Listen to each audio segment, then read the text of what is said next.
हाय guys, welcome back. So इस session में हम देखेंगे FIMM इंटीग्रेशंस। FIMM इंटीग्रेशंस क्या है, इसमें क्या क्या कॉन्फ़िगरेशन स्टेप्स हैं और इसका टेस्टिंग पार्ट एक एक करके देखेंगे। तो FIMM integrations, look at here guys. FIMM integrations, यहाँ पे मैंने क्या स्पेसिफाई किया? P2P cycle.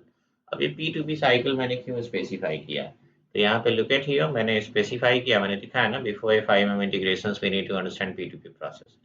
क्योंकि FIMM इंटीग्रेशंस में जो कॉन्फ़िगरेशंस है वो किस चीज़ का कॉन्फ़िगरेशंस है? वो P2P प्रोसेस का ही कॉन्फ़िगरेशन है। ठीक है? ये इंटीग्रेशंस किस चीज़ को कॉन्फ़िगर करेंगे? जो भी कॉन्फ़िगरेशंस हम लोग करते हैं वो किसी ना किसी पर्टिकुलर प्रोसेस को कॉन्फ़िगर करते हैं ना, जैसे हमने डनिंग को किया, ऑटोमेटिक पेमेंट प्रोग्राम कॉन्फ़िगर किया, है ना? या फिर जो भी हमने बाकी जो भी कॉन्फ़िगरेशंस वगैरह जो है हमने किया है ना? तो ये जो भी है सब कोई ना कोई एक्टिविटी कॉन्फ़िगर किया हमने वहाँ पे, इज़न्ट इट? तो वैसे ही यहाँ पे जो है फाइव इंटीग्रेशंस में जो भी कॉन्फ़िगरेशंस होगा वो क्या कॉन्फ़िगर कर रहे हैं? तो P2P प्रोसेस कॉन्फ़िगर करेंगे। तो लुक एट हियर, यहाँ पे स्पेसिफाई किया, before FIMM integrations we need to understand P2P process. ये क्या है P2P process? P2P process stand for procure to pay. Procure to pay means जब भी हमें इंडिविजुअली कुछ परचेज करना है तो क्या होता है, हम तो क्या करेंगे, फिर शॉप को विजिट करेंगे, वहां पे जो है आपने सामान देखा, परचेज किया, उसको इंस्टेंटली जो है हमने कैश पेमेंट कर दिया। बट ऑर्गेनाइजेशंस में तो ऐसा नहीं होता है। वहां पे जो है जो भी परचेज होता है सब क्रेडिट पे होता है। क्रेडिट का मतलब हमने पहले गुड्स को, जो भी परचेज करना है उस आइटम को हमने ऑर्डर किया। ऑर्डर करने के बाद वेंडर क्या करेगा? वेंडर का मतलब सप्लायर सप्लाई करेगा उस मटेरियल को। जब मटेरियल हमारे यहाँ पहुँच जाएगा, उसके बाद फिर वेंडर बोलेगा कि चलो आपके पास इतना मटेरियल चला गया, अब ये रहा इनवॉइस। तो फिर वो इनवॉइस भी भेज देगा उसका। इनवॉइस हमारे सिस्टम में क्या होगा? पोस्ट हो जाएगा। और फिर उसको जो भी पोस्टिंग होगा उसके 1 महीने के बाद, डेढ़ महीने के बाद या 2 महीने के बाद पेमेंट जाएगा वेंडर को। तो जो ये ड्यूरेशंस इन बिटवीन होता है ना, कि 1 महीने बाद, 2 महीने बाद, इसको बोलते हैं टर्म्स ऑफ पेमेंट, है ना? ये तो ऑलरेडी एक्सप्लेन किया है मैंने। ठीक है। तो ये जो है प्रोसेस होता है। तो P2P में क्या होगा? जैसे परचेज करना है तो सबसे पहले क्या होगा? एक परचेज ऑर्डर जो है रेज किया जाएगा, है ना? परचेज ऑर्डर सेंड किया जाएगा। इस तरह से ऑर्डर प्लेस होगा ना, तो परचेज ऑर्डर सेंड किया जाएगा वेंडर को। उस परचेज ऑर्डर के बेस पे क्या होगा? वेंडर जो है, वेंडर को पता लग गया कि कौन सा आइटम चाहिए, कितना क्वांटिटी चाहिए, कब जो है डिलीवरी चाहिए, किस प्लांट को जाएगा, है ना? वो सारा डिटेल्स पीओ पे रहेगा। फिर उसके बेस पे वेंडर क्या करेगा? वेंडर जो है गुड्स को सप्लाई करेगा।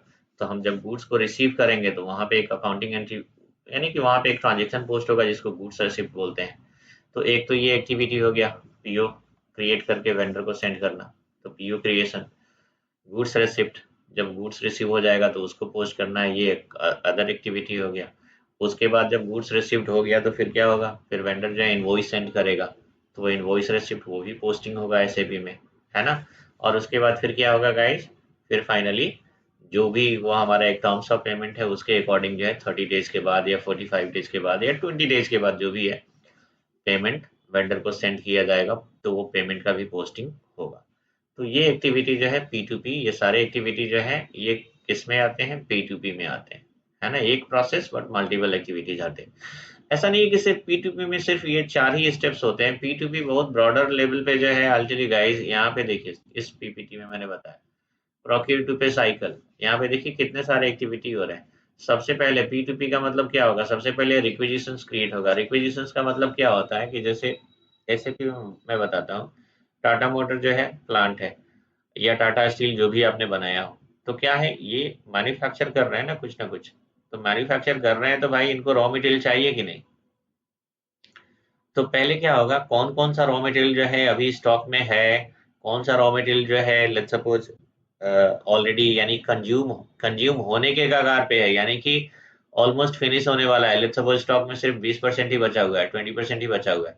तो फिर नया ऑर्डर करना पड़ेगा ना। ऐसा थोड़ी है कि स्टॉक जीरो हो जाएगा तब ऑर्डर करेंगे, फिर तो प्लांट ही बंद हो जाएगा, है ना? तो उसके लिए क्या होता है कि एसएपी में है एमआरपी रन होता है, मटेरियल रिक्वायरमेंट प्लानिंग रन होता है। और उसमें एसएपी फाइंड आउट करके बता देगा कि ये मटेरियल है जो कि ऑलरेडी 20% या 15% बचा हुआ है स्टॉक में। तो फिर क्या होगा? एक एक करके उसके लिए यूजर क्या करेगा? अब लेट्स सपोज यूजर को पता चल गया कि एक मटेरियल ए है ना, ये स्टॉक में सिर्फ 20% ही है या 15% ही बचा हुआ है। तो फिर उसके लिए क्या करेगा? यूजर क्या करेगा? एक परचेज रिक्विजिशन क्रिएट करेगा। इंटरनल एक डॉक्यूमेंट बनाएगा, यानी कि परचेज रिक्विजिशन वो इंटरनल डॉक्यूमेंट है जो अप्रूवल के लिए सिर्फ होता है। परचेज रिक्विजिशन में क्या होगा, यानी कि क्या हमें परचेज करना है वो स्पेसिफाई होगा वहां पे, कितना क्वांटिटी में परचेज करना है, वो सब चीज, कब हम डिलीवरी एक्सपेक्ट कर रहे हैं, वो सारा चीज है परचेज रिक्विजिशन पे स्पेसिफाई होगा, है ना। और उसको सेंड किया जाएगा अप्रूवल के लिए, किसको, जो भी हायर लेवल पे, जो भी मैनेजमेंट वगैरह में है वो अप्रूव करेंगे उसको। तो यहाँ पे देखिए परचेज रिक्विजिशन पहले क्रिएट होगा, फिर उसके बाद पीआर को अप्रूव किया जाएगा, जो भी हायर लेवल मैनेजमेंट है उनके द्वारा। फिर उसके बाद जब पीआर अप्रूव हो गया कि हाँ चलो ठीक है, ये इतना मटेरियल का जो है रियल में रिक्वायरमेंट है, तो ठीक है, प्रोक्यूर कर सकते हैं, यानी परचेज कर सकते हैं। फिर उसके बाद आरएफक्यू। आरएफक्यू क्या है गाइस? आरएफक्यू का मतलब होता है रिक्वेस्ट फॉर कोटेशन। ठीक है, मैं थ्योरेटिकली एक्सप्लेन कर देता हूँ, नेक्स्ट सेशन से जो है प्रैक्टिकली, यानी कि मैं कॉन्फ़िगरेशंस वगैरह एक्सप्लेन कर दूंगा। बट इसको समझ लीजिए पी2पी साइकिल, जिनको अगर पता है तो ठीक है, नहीं पता है तो फिर कोई प्रॉब्लम नहीं है। पता है तो आप स्किप कर सकते हैं ये वीडियो, और कॉन्फ़िगरेशंस वाला जो नेक्स्ट वीडियो है उसको वॉच कर सकते हैं। और नहीं पता है तो फिर आप जो है इसको देख लीजिए। एनीवे नॉलेज जो है बेनिफिशियल ही होगा। कोई पी2पी साइकिल ही अगर पूछ दिया तो पता होना चाहिए, है ना, एक्सप्लेन करने के लिए। तो पहले जो है परचेज रिक्विजिशंस, जिसपे हमने परचेज रिक्विजिशन में क्या स्पेसिफाई किया, मटेरियल कितना क्वांटिटी चाहिए, कब चाहिए, ये डिटेल्स वगैरह जो है हमने परचेज रिक्विजिशन पे स्पेसिफाई किया। उसके बाद वो पीआर अप्रूवल के लिए जाएगा, है ना। अच्छा, एसएपी में क्या होता है गाइस? एसएपी में जो है परचेज रिक्विजिशन क्रिएट हो जाएगा एसएपी में, और अप्रूवल के लिए क्या होगा, वो फिर जो भी रिलेवेंट पर्सन होगा वो क्या करेगा, पीआर को रिलीज कर देगा। अब वो क्या है इसको तो प्रैक्टिकली नहीं दिखा सकते, क्योंकि ये कोर मटेरियल मैनेजमेंट साइड में आएगा, और आप लोग यहाँ पे जो है फाइनेंस मॉड्यूल सीख रहे हैं, है ना। बट फिर भी एक ओवरऑल थ्योरेटिकली मैं एक्सप्लेन कर देता हूँ। तो पीआर जो है अप्रूव होगा हायर लेवल मैनेजमेंट की तरफ से कि हाँ चलो ठीक है, इतना क्वांटिटी परचेज कर लेना है आपको, कोई प्रॉब्लम नहीं है। तो अब क्या होगा, अब परचेज किससे करेंगे? तो लेट्स सपोज मार्केट में 8-10 वेंडर हैं जो इस आइटम को सेल करते हैं, यानी कि जो इस मटेरियल को सेल करते हैं। तो अब हम क्या करेंगे, उनकी तरफ से हम कोटेशंस के लिए रिक्वेस्ट भेजेंगे कि भाई अपना अपना कोटेशन सेंड करो, हमें ये 100 क्वांटिटी में चाहिए, इस दिन इतने दिन के अंदर में चाहिए। अब आप लोग कोटेशन सेंड कीजिए कि आप लोग इसका कितना प्राइस लेंगे। 100 क्वांटिटी का कोई बोलेगा हम 1 लाख लेंगे, कोई बोलेगा हम 1,25,000 लेंगे, कोई बोलेगा हम 90,000 लेंगे। तो अलग अलग कोटेशन जो है वेंडर के तरफ से आएंगे। ठीक है, रिक्वेस्ट फॉर कोटेशंस का मतलब हम वेंडर के तरफ से कोटेशंस इनवाइट कर रहे हैं, है ना। जब आपको कोई परचेज करना है, कुछ सामान जैसे लैपटॉप परचेज करना है, अब आप क्या करें, कोई नियर बाई जो मार्केट है ना, बहुत सारे सिटीज में आजकल जो है, अब तो ऐसे ऐसे मार्केट है जहाँ पे उस पार्टिकुलर एरिया में जाएंगे तो सिर्फ इलेक्ट्रॉनिक्स आइटम ही मिलेंगे, है ना, लैपटॉप डेस्कटॉप ये सारा चीज ही मिलेगा, है ना। तो लेट्स सपोज आप गए, 4-5 वहाँ पे शॉप है, आपने सबसे क्या किया, कोटेशन कलेक्ट कर लिया। कोटेशन का मतलब वो एक एक पम्पलेट टाइप का दे देंगे, ये लैपटॉप का डिटेल्स उसमें रहेगा, इतना जीबी रैम है, इतना जीबी हार्ड डिस्क है ना, ये वाला प्रोसेसर है, सारा कुछ रहेगा, है ना। इसके अलावा हम ये एडिशनल ये एक्सेसरीज देंगे और इसका इतना प्राइस है। तो कोटेशंस हो गया ना। तो वैसे 4-5 कोटेशंस आप लोग कलेक्ट करेंगे, और उसके बाद आप अपना मैच करेंगे कि भाई हमारा कौन सा सही लग रहा है, और जो सही लग रहा है आप परचेज करेंगे। तो वही जो है रिक्वेस्ट फॉर कोटेशंस, यहाँ भी हम लोग वेंडर से कोटेशन इनवाइट करेंगे, और उसके बाद क्या होगा, वो कोटेशन मैचिंग होगा अपना, जो अगर सही है उसको आप मान लीजिए वो अप्रूव हो गया, है ना। कोटेशन अप्रूवल का मतलब जो एक पार्टिकुलर कोटेशन जो हमने सेलेक्ट कर लिया, यानी वही फाइनल है, तो उससे हम परचेज करेंगे, वो अप्रूव हो गया कोटेशंस। उसके बाद फिर क्या होगा, तब हम परचेज ऑर्डर हम सेंड करेंगे। उस वेंडर से हम क्या करेंगे, उसको ऑर्डर हम प्लेस करेंगे उस वेंडर के यहाँ। तो पीओ क्रिएट होगा परचेज ऑर्डर, और फिर उस वेंडर को परचेज ऑर्डर जो है हम सेंड करेंगे, और उसके बेस पे वेंडर क्या करेगा, गुड्स जो है सप्लाई करेगा, है ना। गुड्स रेसिप्ट की पोस्टिंग होगी एसएपी में। फिर गुड्स जैसे सप्लाई हो गया, यानी गुड्स रिसीव्ड हो गया, तो वेंडर इनवॉइस भी सेंड करेगा। तो इनवॉइस रिसिप्ट भी जो है वो पोस्ट किया जाएगा एसएपी में। एंड देन फाइनली क्या होगा, पेमेंट जो है पोस्टिंग होगा, है ना। तो ये जो है पी टू बी प्रोसेस है गाइस, सिंपल सा चीज है। इसी पी टू बी प्रोसेस का जो है हमें क्या करना है, कॉन्फ़िगरेशंस करना है एसएपी में। अब कॉन्फ़िगर करने का मतलब क्या है, कॉन्फ़िगर करेंगे तो फिर उसको टेस्टिंग भी तो करना है। तो टेस्टिंग करने के लिए क्या करना है, टेस्टिंग करने के लिए हम यहाँ से टेस्टिंग कर लेंगे, ठीक है। क्योंकि ये सारा टेस्टिंग करना पॉसिबल नहीं, इसके लिए तो बहुत सारा कॉन्फ़िगरेशंस फिर हमें एमएम साइड से करना पड़ेगा, और ये core MM core material management का पार्ट है, ठीक है। हमें क्या करना है, फाइनेंस में क्या करना है, फाइनेंस में जो है देखिए क्या है, गुड्स रेसिप्ट जब हम पोस्ट करेंगे ना, तो वहां पे एक अकाउंटिंग एंट्री जनरेट होगा। इनवॉइस भी पोस्ट करेंगे तो एक अकाउंटिंग एंट्री जनरेट होगा। तो जहां पे अकाउंटिंग एंट्री जनरेट होगा वहां पे तो जाहिर सी बात है आपका रिक्वायरमेंट है, फाइनेंस का तो इन्वॉल्वमेंट रहेगा, है ना। तो गुड्स रेसिप्ट किसके अगेंस्ट में पोस्ट होगा? पीओ के अगेंस्ट में, है ना। इनवॉइस रिसिप्ट भी किसके के अगेंस्ट में पोस्ट होगा? तो पीओ के अगेंस्ट में। तो इसका मतलब क्या है कि कम से कम परचेज ऑर्डर होना चाहिए। परचेज ऑर्डर जब क्रिएट होगा तभी जाके हम गुड्स रेसिप्ट भी पोस्ट कर सकते हैं, इनवॉइस रेसिप्ट भी पोस्ट कर सकते, इनवॉइस रेसिप्ट भी पोस्ट कर सकते हैं। और इनवॉइस अगर पोस्ट किया तो पेमेंट पोस्टिंग तो आपने ऑलरेडी टेस्ट किया हुआ है, वही प्रोसेस है ना। ठीक है। तो इसके लिए कम से कम हमें पीओ क्रिएट करना पड़ेगा, राइट राइट। बाकी जो है ये सब चीज क्रिएट करने की जरूरत नहीं है। और एज ए सेड कि ये सारे एमएम की तरफ से आते हैं तो फिर उतना कॉन्फ़िगरेशंस करना नहीं है और ना ही आपको एमएम सीखने की ज़रूरत है। हर मॉड्यूल जो है काफ़ी बड़ा होता है ना? एफआई में ही इतना सारा चीज़ है सीखने को, एक्सप्लोर करने को, उतना ही अगर आप लोग कर लेते हैं तो काफ़ी है ना? और इसी के चलते जब भी आप लोग देखेंगे रिक्वायरमेंट कैसा रहता है, एमएम कंसल्टेंट का चाहिए, फाइनेंस का चाहिए, एसडी का चाहिए, अलग-अलग मॉड्यूल के लिए जो है रिक्वायरमेंट होता है, ठीक है? क्योंकि हर मॉड्यूल जो है ना सागर के समान है, ओशियन के समान है, इतना सारा चीज़ है सीखने को, ठीक है?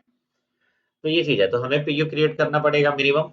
और उसके बाद जो है गुड्स रेसिप्ट, इनवॉइस रेसिप्ट, ये सब हम पोस्ट कर सकते हैं, तब जाके हमारा टेस्टिंग जो है कंप्लीट होगा, है ना। तो पीओ क्रिएट करने के लिए हमें क्या करना है? कॉन्फ़िगरेशंस वगैरह तो कुछ करना होगा ना। अब ये पीओ क्रिएट होगा तो पीओ क्रिएशंस के लिए हमें क्या है, एक मेटेरियल मास्टर क्रिएट करना पड़ेगा। किस मटेरियल को परचेज करेंगे तो उसका मास्टर डेटा होना चाहिए, है ना। ये जो पीओ क्रिएट कर रहे हैं हम लोग, यानी कि पीओ का मतलब परचेज ऑर्डर। तो ऑर्डर प्लेस करेंगे तो वेंडर को पता होना चाहिए ना कि कौन सा मटेरियल चाहिए। तो मटेरियल का जो है डिटेल्स वहां पे डालना पड़ेगा, तो उसके लिए मटेरियल मास्टर बनाना पड़ेगा, है ना। इस वेंडर को जब हम पीओ सेंड करेंगे तो वेंडर को ये भी, उस पीओ से ये भी पता चल जाएगा कि ये जो मटेरियल है किस प्लांट में हमको सेंड करना है, किस मटेरियल को किस प्लांट में सेंड करना है, किस प्लांट के लिए, है ना। उस प्लांट में अलग अलग स्टोरेज लोकेशंस भी रहेंगे, तो किस स्टोरेज लोकेशंस में ये जो मटेरियल सेंड करना है, तो वो सारा डिटेल्स जो है पीओ पे रहेगा। तो हमें क्या करना है, ये सारा चीज कॉन्फ़िगर करना होगा, आपको मटेरियल क्रिएट करना पड़ेगा। तो मटेरियल क्रिएशन के पहले जो है एमएम से बहुत सारे कॉन्फ़िगरेशन स्टेप्स हैं जो कि हमें एक एक करके करना होगा। यही पे देख लीजिए, यहाँ पे देखिए सारे के सारे कॉन्फ़िगरेशन स्टेप्स जो दिख रहा है ना, ये सारा एमएम साइड से आ रहा है, मटेरियल मैनेजमेंट की तरफ से आ रहा है। इसमें एफआई का कुछ भी नहीं है। अब ये रियल टाइम में जब कॉन्फ़िगरेशन होगा तो ये कौन करेगा? ये करेगा एमएम कंसल्टेंट। लेकिन अभी हमें यहाँ पे क्या करना है? परचेज ऑर्डर तो क्रिएट करना है। तो परचेज ऑर्डर के लिए जो है प्लांट चाहिए, परचेज ऑर्गेनाइजेशन चाहिए, स्टोरेज लोकेशन चाहिए, मटेरियल मास्टर चाहिए। तो उसके लिए एमएम का जो है बेसिक कॉन्फ़िगरेशंस हमें करना पड़ेगा, क्योंकि यहाँ तो कोई एमएम कंसल्टेंट है नहीं, है ना। तो ये सारा कॉन्फ़िगरेशन जो है एज ए मैंडेटरी सेटिंग हम कर लेंगे, ठीक है। और उसके बाद जो है टेस्टिंग वगैरह जो है इसका करेंगे, ठीक है। तो ये जो है P2P का हमें क्या करना है, कॉन्फ़िगरेशंस करना है। और ये P2P कॉन्फ़िगरेशंस यानी इस प्रोसेस को हम मैप करेंगे एसएपी में। और इसी प्रोसेस का कॉन्फ़िगरेशंस जो है FIMM इंटीग्रेशंस कहलाता है। क्योंकि देखिए यहाँ पे टेस्टिंग जो हमारा चलेगा तो उसमें क्या है, अकाउंटिंग एंट्री आ रहा है तो इन्वॉल्वमेंट एफआई का है कि नहीं। लेकिन आधा कॉन्फ़िगरेशंस कहाँ से आ रहा है, आधा क्या 90% कॉन्फ़िगरेशंस किधर से आ रहा है? परचेज ऑर्डर भी चाहिए तो उसके लिए 90% कॉन्फ़िगरेशंस तो एमएम की तरफ से आ रहा है। तो यहाँ पे कॉन्फ़िगरेशंस एमएम की तरफ से भी होगा और एफआई की तरफ से भी होगा। तो इसके चलते इसको बोलते हैं एफआई एमएम इंटीग्रेशन, ठीक है। सो नेक्स्ट सेशन में मैं प्रैक्टिकली दिखाता हूँ कॉन्फ़िगरेशंस कैसे करेंगे, उसके बाद टेस्टिंग वगैरह देखेंगे। Hello guys, welcome back. So चलिए अभी हम एफआईएम इंटीग्रेशन का कॉन्फ़िगरेशन पार्ट स्टार्ट करेंगे। इसमें थ्योरेटिकली तो मैंने एक्सप्लेन कर दिया कि क्या कॉन्फ़िगर करेंगे। तो ऑफ कोर्स पी2पी प्रोसेस जो हम कॉन्फ़िगर करेंगे एफआईएमएम इंटीग्रेशन में, ठीक है। कॉन्फ़िगरेशन स्टेप्स क्या है? तो ये जो भी कॉन्फ़िगरेशन स्टेप्स है गाइस, उसमें से आप मान के चलिए 95% जो स्टेप्स है वो कहाँ से, वो एमएम मॉड्यूल से आता है। यानी कि उसको एमएम कंसल्टेंट करेगा। बट जैसा कि मैंने पिछले सेशन में भी बोला था कि हमारे पास अब यहाँ तो एमएम कंसल्टेंट नहीं है, तो जो भी करना है हमें ही करना है। तो वो स्टेप्स जो है पहले करेंगे। और उसमें फाइनेंस यानी कि जो यानी आप लोगों का कहाँ पे ये है, मतलब फाइनेंस कंसल्टेंट का रोल कहाँ पे है, वो भी हम देखेंगे। तो एक एक करके कॉन्फ़िगरेशंस करते हैं। लुक एट हियर, ये सारे जो है बेसिक सेटिंग्स एमएम के तरफ से होगा।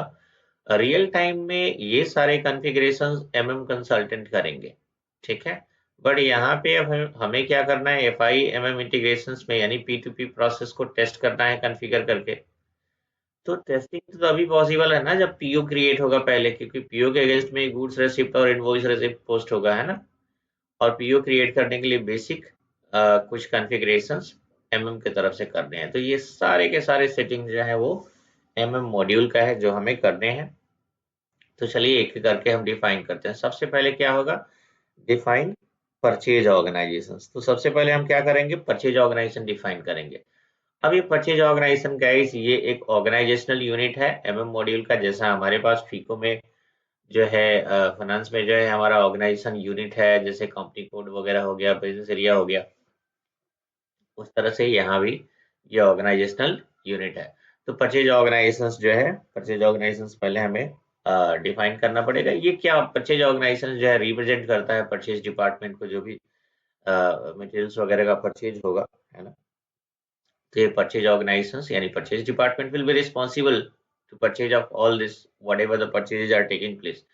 तो उसे हम डिफाइन करेंगे in the form of purchase organisation, ठीक है।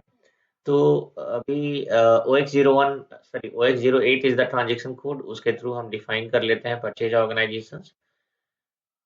अच्छा, I will tell you guys, of course during configurations अगर आप सोचेंगे कि हाँ ये पूरा लॉजिक जो है कंप्लीटली अंडरस्टैंड हो जाए, तो I will tell you guys अब इसके लिए जो है ना, फिर आपको इन डिटेल्स एमएम का नॉलेज होना चाहिए, है ना। तो कुछ सेटिंग्स जो है आपको लॉजिक समझ में भी आ जाए, कुछ नहीं भी आए, बट एनीवे ये मैंडेटरी सेटिंग है, इसलिए हमें तो करना ही पड़ेगा इसको, है ना। बाकी इसका प्रॉपर अंडरस्टैंडिंग किसको होगा, तो जो एमएम मॉड्यूल के कंसल्टेंट हैं उनको होगा, क्योंकि ये उनका काम है। अब यहाँ पे क्या है, उनका काम है लेकिन हम कर रहे हैं क्योंकि हमें अपना टेस्टिंग वगैरह करना है। तो अब हम यहाँ पे तो एमएम कंसल्टेंट ना ला नहीं सकते, तो इसलिए वो भी काम हम ही कर रहे हैं, ठीक है। तो आप ये मान के चलिए, आप इस पे ज्यादा सोचने की जरूरत नहीं है कि यार परचेज ऑर्गेनाइजेशन ये क्या है, कैसे काम करता है, क्योंकि ये आपका काम है ही नहीं, है ना। सो इसलिए जो है इसको ये सब जितने जो है एज ए मैंडेटरी सेटिंग हम करके देखेंगे। जो हमारा काम है उसके ऊपर हम फोकस करेंगे, जो हमारा कॉन्फ़िगरेशन है जहाँ पे हमारा इन्वॉल्वमेंट है उसको हम देखेंगे। तो डिफाइन परचेज ऑर्गेनाइजेशंस OX08 हम परचेज ऑर्गेनाइजेशंस डिफाइन कर लेते हैं पहले। अच्छा ये इधर नहीं है ना, यहाँ पे लॉगिन, चलिए OX08 न्यू एंट्री, और क्या है TM70 है ना, तो TM70 रख लेते हैं। कंपनी कोड वही परचेज ऑर्गेनाइजेशंस भी हो जाएगा हमारा, है ना। अच्छा चलिए, अब क्या होगा, assign purchase organisations to company code, जो भी हमने डिफाइन किया उसको असाइन तो करना पड़ेगा कंपनी कोड के साथ OX01। तो इसको लिंक कर दे रहे हैं, असाइन कर दे रहे हैं OX01। एंड यहाँ पे सबसे पहले हमारा परचेज ऑर्गेनाइजेशंस TM70 है और कंपनी कोड भी TM70 है। सेव कीजिए इसको, प्रेस एंटर, ये हो गया। अब डिफाइन प्लांट। सो प्लांट क्या है, प्लांट ये भी प्लांट जो है मैन्युफैक्चरिंग यूनिट है, ये तो सबको पता है, बट इसको भी हमें सेटअप करना है एज ए ऑर्गेनाइजेशनल यूनिट, ठीक है। तो प्लांट को क्या करेंगे, इसको भी डिफाइन करेंगे OX10 /10 OX10। ये सब जरूरी है गाइस, बिकॉज कैसा है मटेरियल मैनेजमेंट, तो मटेरियल मैनेजमेंट में भी मल्टीपल रिपोर्ट्स चाहिए, है ना। परचेज ऑर्गेनाइजेशंस लेवल पे अगर वो देखना चाहें किसी मटेरियल का स्टेटस, प्लांट लेवल पे अगर देखना चाहें, तो भी अगर एक कंपनी में 5 प्लांट है तो उसको भी हम सेटअप कर सकते हैं, और करना ही है, कर सकते हैं नहीं, करेंगे उसको, है ना। तो अभी मैं 5 प्लांट सेटअप करने की जरूरत नहीं है, और एक सिंगल प्लांट सेटअप कीजिए, बिकॉज हमें अपना टेस्टिंग परफॉर्म करना है। अब यहाँ पे जो है अगर आप लोग इसको सोचेंगे अच्छा चलो हम 5 प्लांट क्रिएट करके देखते हैं क्या होता है, तो अननेसेसरी जो है आप लोग इसको कॉम्प्लेक्स बनाएंगे और फंस जाएंगे, तो फिर यहाँ पे जो है कोई होगा नहीं हेल्प करने के लिए, है ना, क्योंकि फिर प्रॉब्लम होगी, है ना। तो सिंगल प्लांट बनाइए एंड प्रोसीड कीजिए। तो TM70 एंड इसको मैं कर देता हूँ TM70 एंड यहाँ पे क्या करना है, एक फैक्ट्री कैलेंडर असाइन कर देना है गाइस, वन ही कर देता हूँ चलिए एंड सेव इट और यहाँ पे आई इन कर देता हूँ, प्रेस एंटर। ठीक है, ये प्लांट हमने क्रिएट कर लिया एज एन ऑर्गेनाइजेशनल यूनिट। ये सारे ऑर्गेनाइजेशनल यूनिट मटेरियल मैनेजमेंट के हैं। ठीक है, प्लांट तो डिफाइन हो गया, assign plant to purchase organisation OX17/N OX17 new entry, purchase organisation मेरा TM70 है, प्लांट भी मेरा TM70 ही है, सेव कीजिए। ये क्विकली हो जाएगा कॉन्फ़िगरेशन गाइस, इसमें ज्यादा टाइम नहीं लगना चाहिए। तो assign plant to purchase organisation, फिर वो प्लांट को कंपनी कोड के साथ भी असाइन करना है तो OX18 ट्रांजेक्शन कोड यूज करेंगे। OX18 ये ट्रांजेक्शन कोड जो है ऐसा नहीं कि आपको याद रखना है, ऐसा कुछ नहीं है। ठीक है, TM70 company code and plant भी TM70। याद नहीं रखना है बिकॉज ऐसा मतलब जब भी इंटरव्यू वगैरह होता है तो कोई आपसे ट्रांजेक्शन कोड नहीं पूछेगा। अगर ट्रांजेक्शन कोड जो है इसको क्या कीजिएगा, अगर आप नोट डाउन कर लेते हैं कहीं पे एक नोटबुक में तो ये होगा कि इजी रहेगा, आपका प्रैक्टिस वगैरह थोड़ा इजी हो जाएगा। ठीक है, अच्छा ये हो गया। Define storage locations OX09। अब स्टोरेज लोकेशंस जो है प्लांट लेवल पे जो है डिफाइन होता है। एक प्लांट में मल्टीपल स्टोरेज लोकेशंस हो सकते हैं, है ना, स्टोरेज एरिया जहाँ पे मटेरियल स्टोर होगा, है ना। तो स्टोरेज लोकेशंस भी, ये भी एक मैंडेटरी सेटिंग है और इसको भी एज एन ऑर्गेनाइजेशनल यूनिट ही डिफाइन करेंगे। बट ये जो है storage locations will be defined with reference to plant. एक प्लांट के अगेंस्ट में ये स्टोरेज लोकेशन डिफाइन होता है OX09। आप इसको एज ए मैंडेटरी सेटिंग करते जाइए OX09 बिकॉज ये सारा साइड से आ रहा है। TM70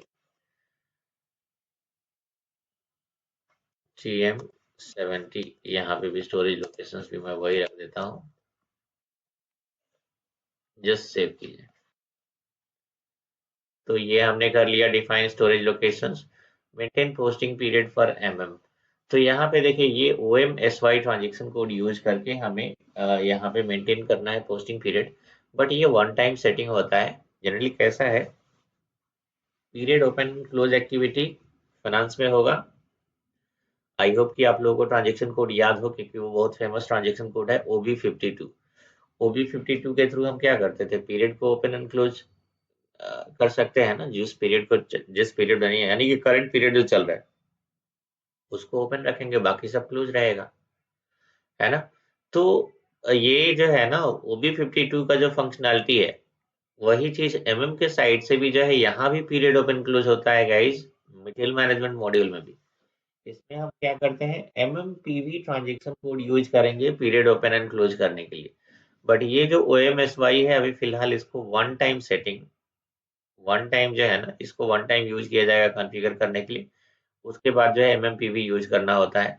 बट ये आप लोग को यूज नहीं करना है, ये कंसल्टेंट यूज करेगा रियल टाइम में भी। जब आप जैसे कंसल्टेंट बन गए तो आप तो फाइनेंस कंसल्टेंट है ना, तो के साइड से जो भी ओपन एंड क्लोज करना है वो वाला ही करेगा, आप नहीं कर सकते।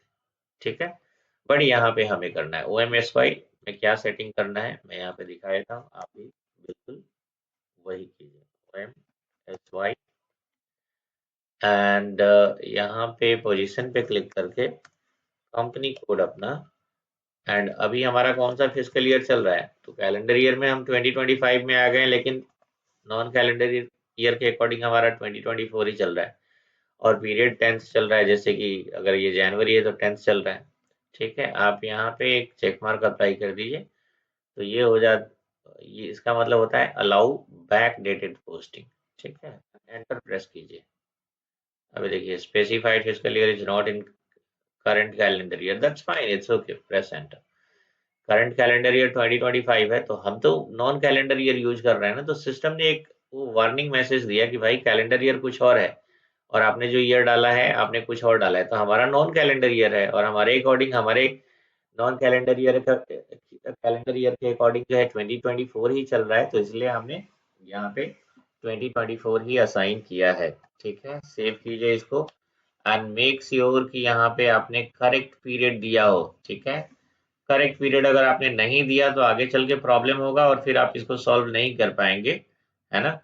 अच्छा देखिए कैसा है कि रिकॉर्डिंग्स वगैरह जो है मैं यहाँ पे करके डाल रहा हूँ। मेरे लिए भी बहुत सारे लोग मैसेज करते हैं, बट मेरे लिए भी रिस्पॉन्स करना बहुत मुश्किल होता है गाइज। एक एक दिन में 200 300 मैसेज आते हैं। अब किसको देखें किसको नहीं देखें, किसको रिस्पॉन्स मतलब किसको रिस्पॉन्ड करें किसको नहीं करें। उसके अलावा मेरे स्टूडेंट हैं उनका भी मैसेज आता है ना। मॉर्निंग बैच है, नाइट का बैच है, तो सबसे पहला रिस्पॉन्सिबिलिटी तो उनको है, क्योंकि फिर वो चार्जेस भी दे रहे हैं उसके लिए लाइव क्लासेस का, है ना। अच्छा, अब यहाँ पे कैसा है कि जैसे आप लोगों ने मैसेज कर दिया या यूट्यूब से किसी ने मैसेज कर दिया, बहुत सारे कैंडिडेट ऐसे हैं जो ट्रेनिंग कहीं और से ले रहे हैं, बट मेरा वीडियो फॉलो करते हैं इधर, और फिर वो कोई भी इशूज आता है फिर मुझे मैसेज कर देते हैं, है ना। तो मुश्किल होता है रिप्लाई करना, है ना। बहुत सारे लोग सोचते होंगे कि सर अरेगेंट हैं, रिप्लाई नहीं करते, मैसेज देख लेते हैं, कुछ बोलते नहीं है, बट उनको प्रॉब्लम है ना डियर, क्योंकि आपको लगता है कि आप ही ने मैसेज भेजा है, लाइक मेरे लिए तो आ गया 300 मैसेज, है ना। तो किसको किसको रिप्लाई करें, ये मुश्किल होता है ना। तो चलिए अभी यहाँ पे आप मेक श्योर कि ये जो है करंट यहाँ पे पीरियड आप लोग डालें और करेक्ट पीरियड डालें। ठीक है, इनकरेक्ट डालेंगे तो फिर प्रॉब्लम होगा आगे ट्रांजेक्शन पोस्टिंग के टाइम पे। चलिए अब यहाँ पे हो गया एमएमपीवी का यूज अभी नहीं करना है, ये ओएमएसवाई यूज करके यूज कर लेना है। डिफाइन वैल्यूएशन लेवल, इसको कुछ नहीं करना है, नॉट एप्लीकेबल है। ओएक्स 14 इसमें क्या होता है ना, मटेरियल वैल्यूएशन किस लेवल पे होगा, प्लांट लेवल पे होगा या कंपनी कोड लेवल पे होगा। तो ये बाय डिफॉल्ट यहाँ पे जो है ऑलरेडी ऑलरेडी ये सेटअप है, valuation area as a plant, so इसमें कुछ चेंजेस नहीं करना है, इसको ऐसे ही रहने दीजिए। अच्छा, assign valuation grouping code to valuation area, ये valuation grouping code to valuation area.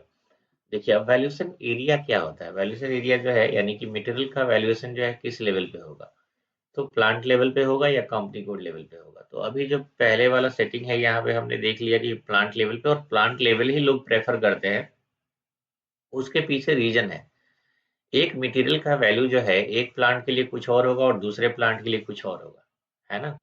Material अगर लेट्स सपोज हमने कुछ मटेरियल ऑर्डर किया, 100 क्वांटिटी जो है हमने ऑर्डर किया, लेट्स सपोज एक ये बैंगलोर लोकेशन के लिए, यानी कि बैंगलोर में हमारा प्लांट है तो उसके लिए, है ना, बैंगलोर प्लांट के लिए। और लेट्स सपोज दिल्ली में हमारा प्लांट है, तो यहाँ पे भी हमने 100 क्वांटिटी ऑर्डर किया।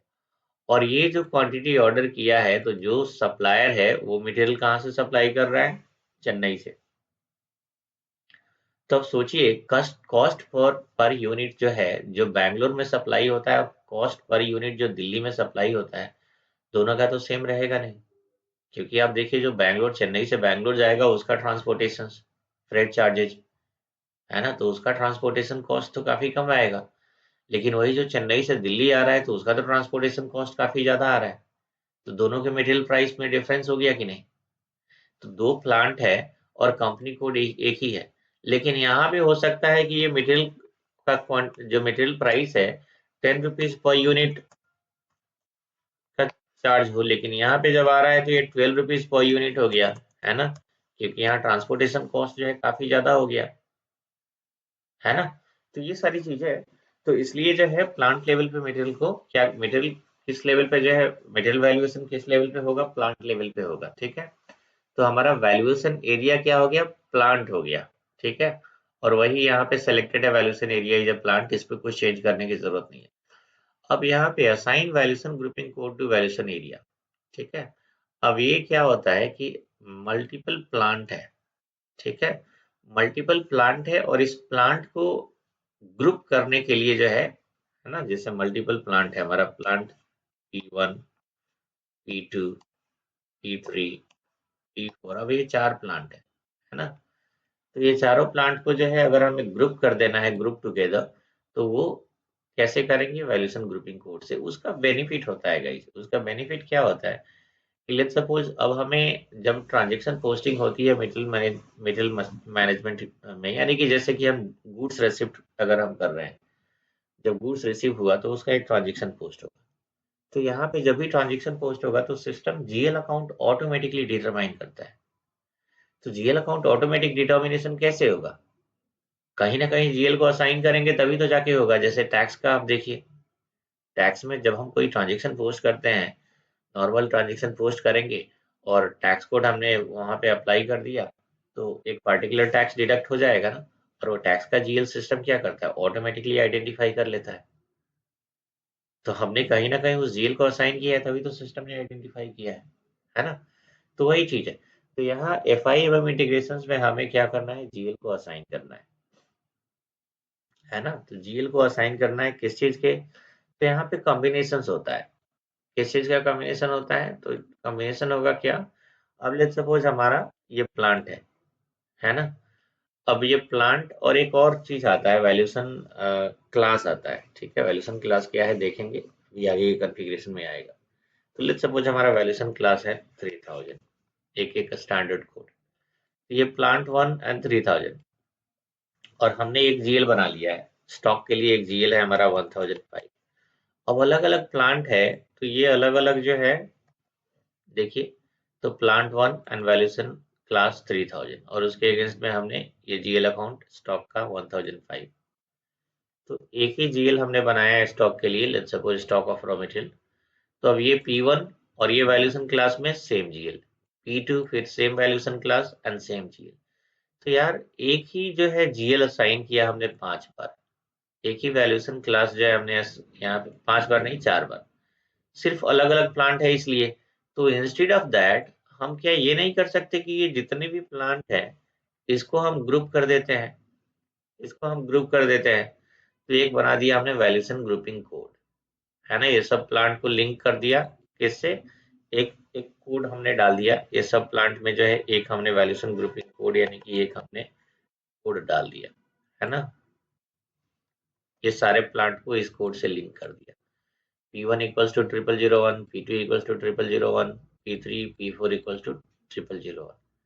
तो इससे हमारा बेनिफिट क्या होगा कि अब हमें जब असाइनमेंट करना है जीएल अकाउंट, तो हम जीएल अकाउंट ऐसे इतने सारे नहीं करेंगे। अब हम क्या करेंगे? सिर्फ ये मैंने यहाँ पे वैल्यूएशन क्लास डाल दिया और जीएल अकाउंट डाल दिया, दैट्स इट। एक ही लाइन में हो गया ना। और ये 0001 ये सारे प्लांट को रिप्रेजेंट कर रहा है। तो वैल्यूएशन ग्रुपिंग कोड क्या है? वैल्यूएशन ग्रुपिंग कोड जो है जितने भी प्लांट है ना, उसको ग्रुप करने का काम कर रहा है। With the help of valuation grouping code we can group together the valuation area. Plant क्या है आपका? वैल्यूएशन एरिया ही है ना। ठीक है। तो और ये कॉन्फ़िगरेशन जो भी है सब का सब जो है एमएम कंसल्टेंट ही करेगा, बट यहाँ पे हम लोग कर रहे हैं OMWD। थोड़ा मैं एक्सप्लेन करने का कोशिश कर रहा हूँ गाइस, बट स्टिल बहुत ज़्यादा जो है आप लोगों को सोचने की ज़रूरत नहीं है, क्योंकि एज आई सेड कि ये एमएम का पार्ट है और ये हम लोग एज ए मैंडेटरी सेटिंग कर रहे हैं, क्योंकि इसको करना ही है। इसकी अगर इसको नहीं करेंगे तो फिर पीओ क्रिएट होगा नहीं, और जब पीओ ही नहीं क्रिएट होगा तो पीटीपी का टेस्टिंग कैसे होगा? गुड्स रेसिप्ट कैसे पोस्ट करेंगे? इनवॉइस रेसिप्ट कैसे पोस्ट करेंगे? है ना? वैल्यूएशन एरिया हमारा हो गया TM70 जो हमारा प्लांट है, एंड यहाँ पे एक कोड हम डाल देते हैं 0001 एंड सेव कर देते हैं, दैट्स इट। और कुछ नहीं करना है इसमें। चलिए आगे देखते हैं। Define material type. Material type का क्या यूज है गाइस? जैसा हमारा अकाउंट ग्रुप का यूज है। अकाउंट ग्रुप क्या कंट्रोल करता है? जीएल अकाउंट जब क्रिएट करते हैं तो उसका फील्ड, उसका नंबर, रेंज, ये सब कंट्रोल करता है ना। वैसे ही तो account group GL master, vendor का अकाउंट ग्रुप वेंडर मास्टर को कंट्रोल करेगा, कस्टमर का अकाउंट ग्रुप कस्टमर मास्टर का फील्ड और उसका नंबर रेंज कंट्रोल करेगा। वैसे ही मटेरियल टाइप जो है ये मटेरियल मास्टर का अकाउंट ग्रुप आप बोल सकते हैं, जो उसका फील्ड वगैरह कंट्रोल करेगा, नंबर रेंजेस भी कंट्रोल करेगा। तो कैसे कंट्रोल करेगा वो हम नहीं देखेंगे, क्योंकि वो हमारा काम भी नहीं है। ये तो हम किसी और का काम यहाँ पे कर रहे हैं, है ना? तो सिंपली इसको डिफाइन कर लीजिए, OMS2 यूज करके डिफाइन कर लेना है, /OMS2 यूज करके डिफाइन कर लेना है। ठीक है। और यहाँ पे OM-S9 मैंने एक ट्रांजेक्शन कोड डाला है, इसके थ्रू जो है वो फील्ड कंट्रोल वगैरह होता है ना। अब उसमें आपको एक्सपेरिमेंट करने की जरूरत नहीं कि ये फील्ड कंट्रोल कैसे होता है, क्योंकि फील्ड कंट्रोल जो है इसका इतना सिंपल नहीं है, ठीक है, इसका एक स्टेप्स है, तो उसको करने की जरूरत नहीं है। OM-S2 हमें यूज कर लेना है। एंड यहाँ पे आप लोग क्या कर लीजिए, एक यहाँ पे मेटल टाइप होगा, एक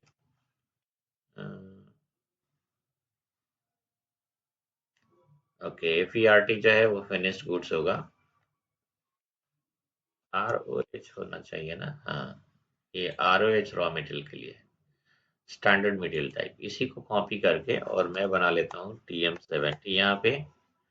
एंड ये रॉ मटेरियल जो है, एंड यहाँ पे TM70 आप लिख दीजिए, ठीक है। यहाँ पे देखिए external number assignment, it means जब हम मिडिल मास्टर क्रिएट करेंगे तो हमें खुद से अपना कोड डालना पड़ेगा, और वही रखते हैं जनरली। प्रेस एंटर, ठीक है, एंटर एंड प्रेस एंटर। अब आपको क्या करना है, इसको सेलेक्ट करके double click on quantity value update, इस पे डबल क्लिक करना है, ठीक है। और यहाँ पे क्या कीजिए, आप लोग पोजीशन पे क्लिक करके एंटर पे प्रेस कीजिए, एंड वैल्यूएशन एरिया TM70 डाल के एंड एंटर कीजिए। अब इसके सामने जो है आपको क्या करना है, ये दोनों चेक बॉक्स जो है इसको अप्लाई कर देना है, यहाँ पे चेक मार्क, एंड सेव कर दीजिए, ठीक है। तो हमने क्या किया, क्वांटिटी और वैल्यू ये दोनों पे चेक मार्क अप्लाई करके और सेव कर दिया। हमारा क्या हो गया, मिडिल टाइप यहाँ पे क्रिएट हो गया।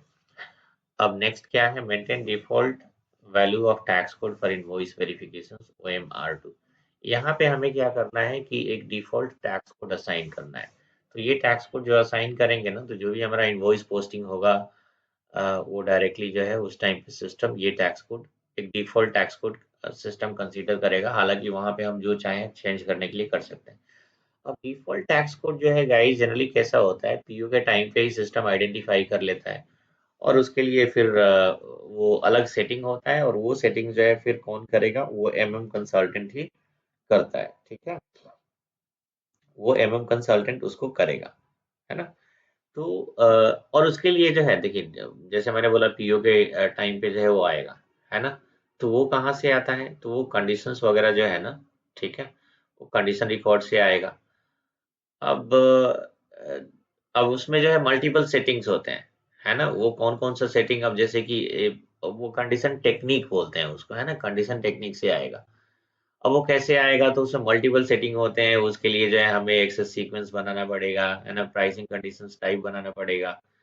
आपको जो है ये जो भी कंडीशन टाइप हमने बनाया उसको प्राइसिंग प्रोसीजर में ऐड करना है ना। उसके बाद कंडीशन रिकॉर्ड मेंटेन करना है, ठीक है। तो ये मल्टीपल सेटिंग है, और वो उतना करने की जरूरत नहीं, क्योंकि वो सारा का सारा कौन करेगा, कंसल्टेंट करेगा। तो हम यहाँ मटेरियल मैनेजमेंट का प्रैक्टिस नहीं कर रहे हैं, हम यहाँ फाइनेंस का प्रैक्टिस करने बैठे, है ना। तो उतना डिटेल्स में जाने की जरूरत नहीं, यहाँ पे हम क्या करेंगे, ये भी एज ए मैंडेटरी सेटिंग है OMR2। इसमें क्या करना है आपको, इसको अगर हम नहीं करेंगे तो आगे का यानी परचेज ऑर्डर क्रिएशन और टेस्टिंग के टाइम पे प्रॉब्लम होगा। तो OMR2, OMR, है ना। अब यहाँ पे OMR2 में आप एक काम कीजिए, न्यू एंट्री करने से पहले सबसे पहले हमें क्या करना है, आपको पहले जाना है OB OBBG में, और देखिए तो यहाँ पे आपका जो कंट्री के अगेंस्ट में कौन सा टैक्स प्रोसीजर असाइन है, अपना टैक्स प्रोसीजर असाइन करके सेव कर दीजिए। एंड फिर यहाँ पे आपको आना है FTXP में। FTXP से क्या होता है, टैक्स को डिफाइन करते हैं हम लोग। तो FTXP में आके एंड एंटर प्रेस कीजिए, और यहाँ पे देखिए हमने जीरो टैक्स को डिफाइन किया है क्या, बिल्कुल डिफाइंड है ना। और V0 और A0 भी देख लेते हैं, डिफाइंड है, ये भी डिफाइंड है। अगर ये डिफाइंड नहीं है तो आपको डिफाइन करना है, ठीक है। ये देखिए ऐसा जैसा मैंने अभी दिखाया बिल्कुल वैसा ही आपको डिफाइन कर लेना, ठीक है। तो डिफाइन अगर नहीं है तो फिर आपको डिफाइन करना होगा, ठीक है। तो फिर उसके लिए जो है ये मैंने डिफाइन किया होगा, कब किया है, तो टैक्स ऑन सेल्स परचेज का जो कॉन्फ़िगरेशन है ना, उसी टाइम पे ये डिफाइन किया है, ठीक है। तो अगर आपने A0 और V0 डिफाइन नहीं किया है, तो आप क्या कीजिएगा, टैक्स ऑन सेल्स परचेज वाला जो वीडियो है उसको वॉच करके देख लीजिए कि मैंने उसको कैसे क्रिएट किया है ना। अगर याद है तो क्रिएट कर लीजिए, नहीं याद है तो वो वाला वीडियो वॉच करके पहले इसको क्रिएट करना है A0 एंड V0 को, और फिर उसको क्या करना है, फिर उसके लिए अब यहाँ पे आइए, इन्वेंट्री में आके कंपनी कोड हमारा TM70 हो गया, ठीक है। यहाँ पे डिस्क्रिप्शन डाल दिया और यहाँ पे V0 असाइन कर दीजिए, ठीक है। V0 डायरेक्टली असाइन कर दीजिए एंड सेव कर दीजिए, दैट्स इट, ठीक है। उसके बाद आपको क्या करना है, set check duplicate invoices OMRDC। Generally कैसा है ये जो है ना, डुप्लीकेट इनवॉइसेस OMRDC, जब भी हम इनवॉइस पोस्ट करते हैं, ठीक है, तो एक ही इनवॉइस दो बार पोस्ट नहीं हो जाए, उसके लिए जो है एक हम यहाँ पे ये चेक्स क्रिएट कर रहे हैं, सो दैट एक ही इनवॉइस अगर दोबारा पोस्ट होगा तो सिस्टम उसको आइडेंटिफाई कर लेगा, है ना। चेक्स और भी होंगे बट अगेन उसके लिए जो है मे बी फर्दर कॉन्फ़िगरेशन हो MM साइड से, तो अब उतना एक्सप्लोर करने की जरूरत नहीं है, ये मैंडेटरी सेटिंग है तो इसको हम कर लेंगे। OMRDC /OMRDC एंटर प्रेस कीजिए एंड यहाँ पे TM70 आ रहा है क्या, नहीं आ रहा है, एक एक इस पे क्लिक कीजिए, ये वाला एडिट, तो देखिए अभी न्यू एंट्री का बटन आ गया। अब यहाँ पे हम क्या करेंगे, TM70 अपना टाटा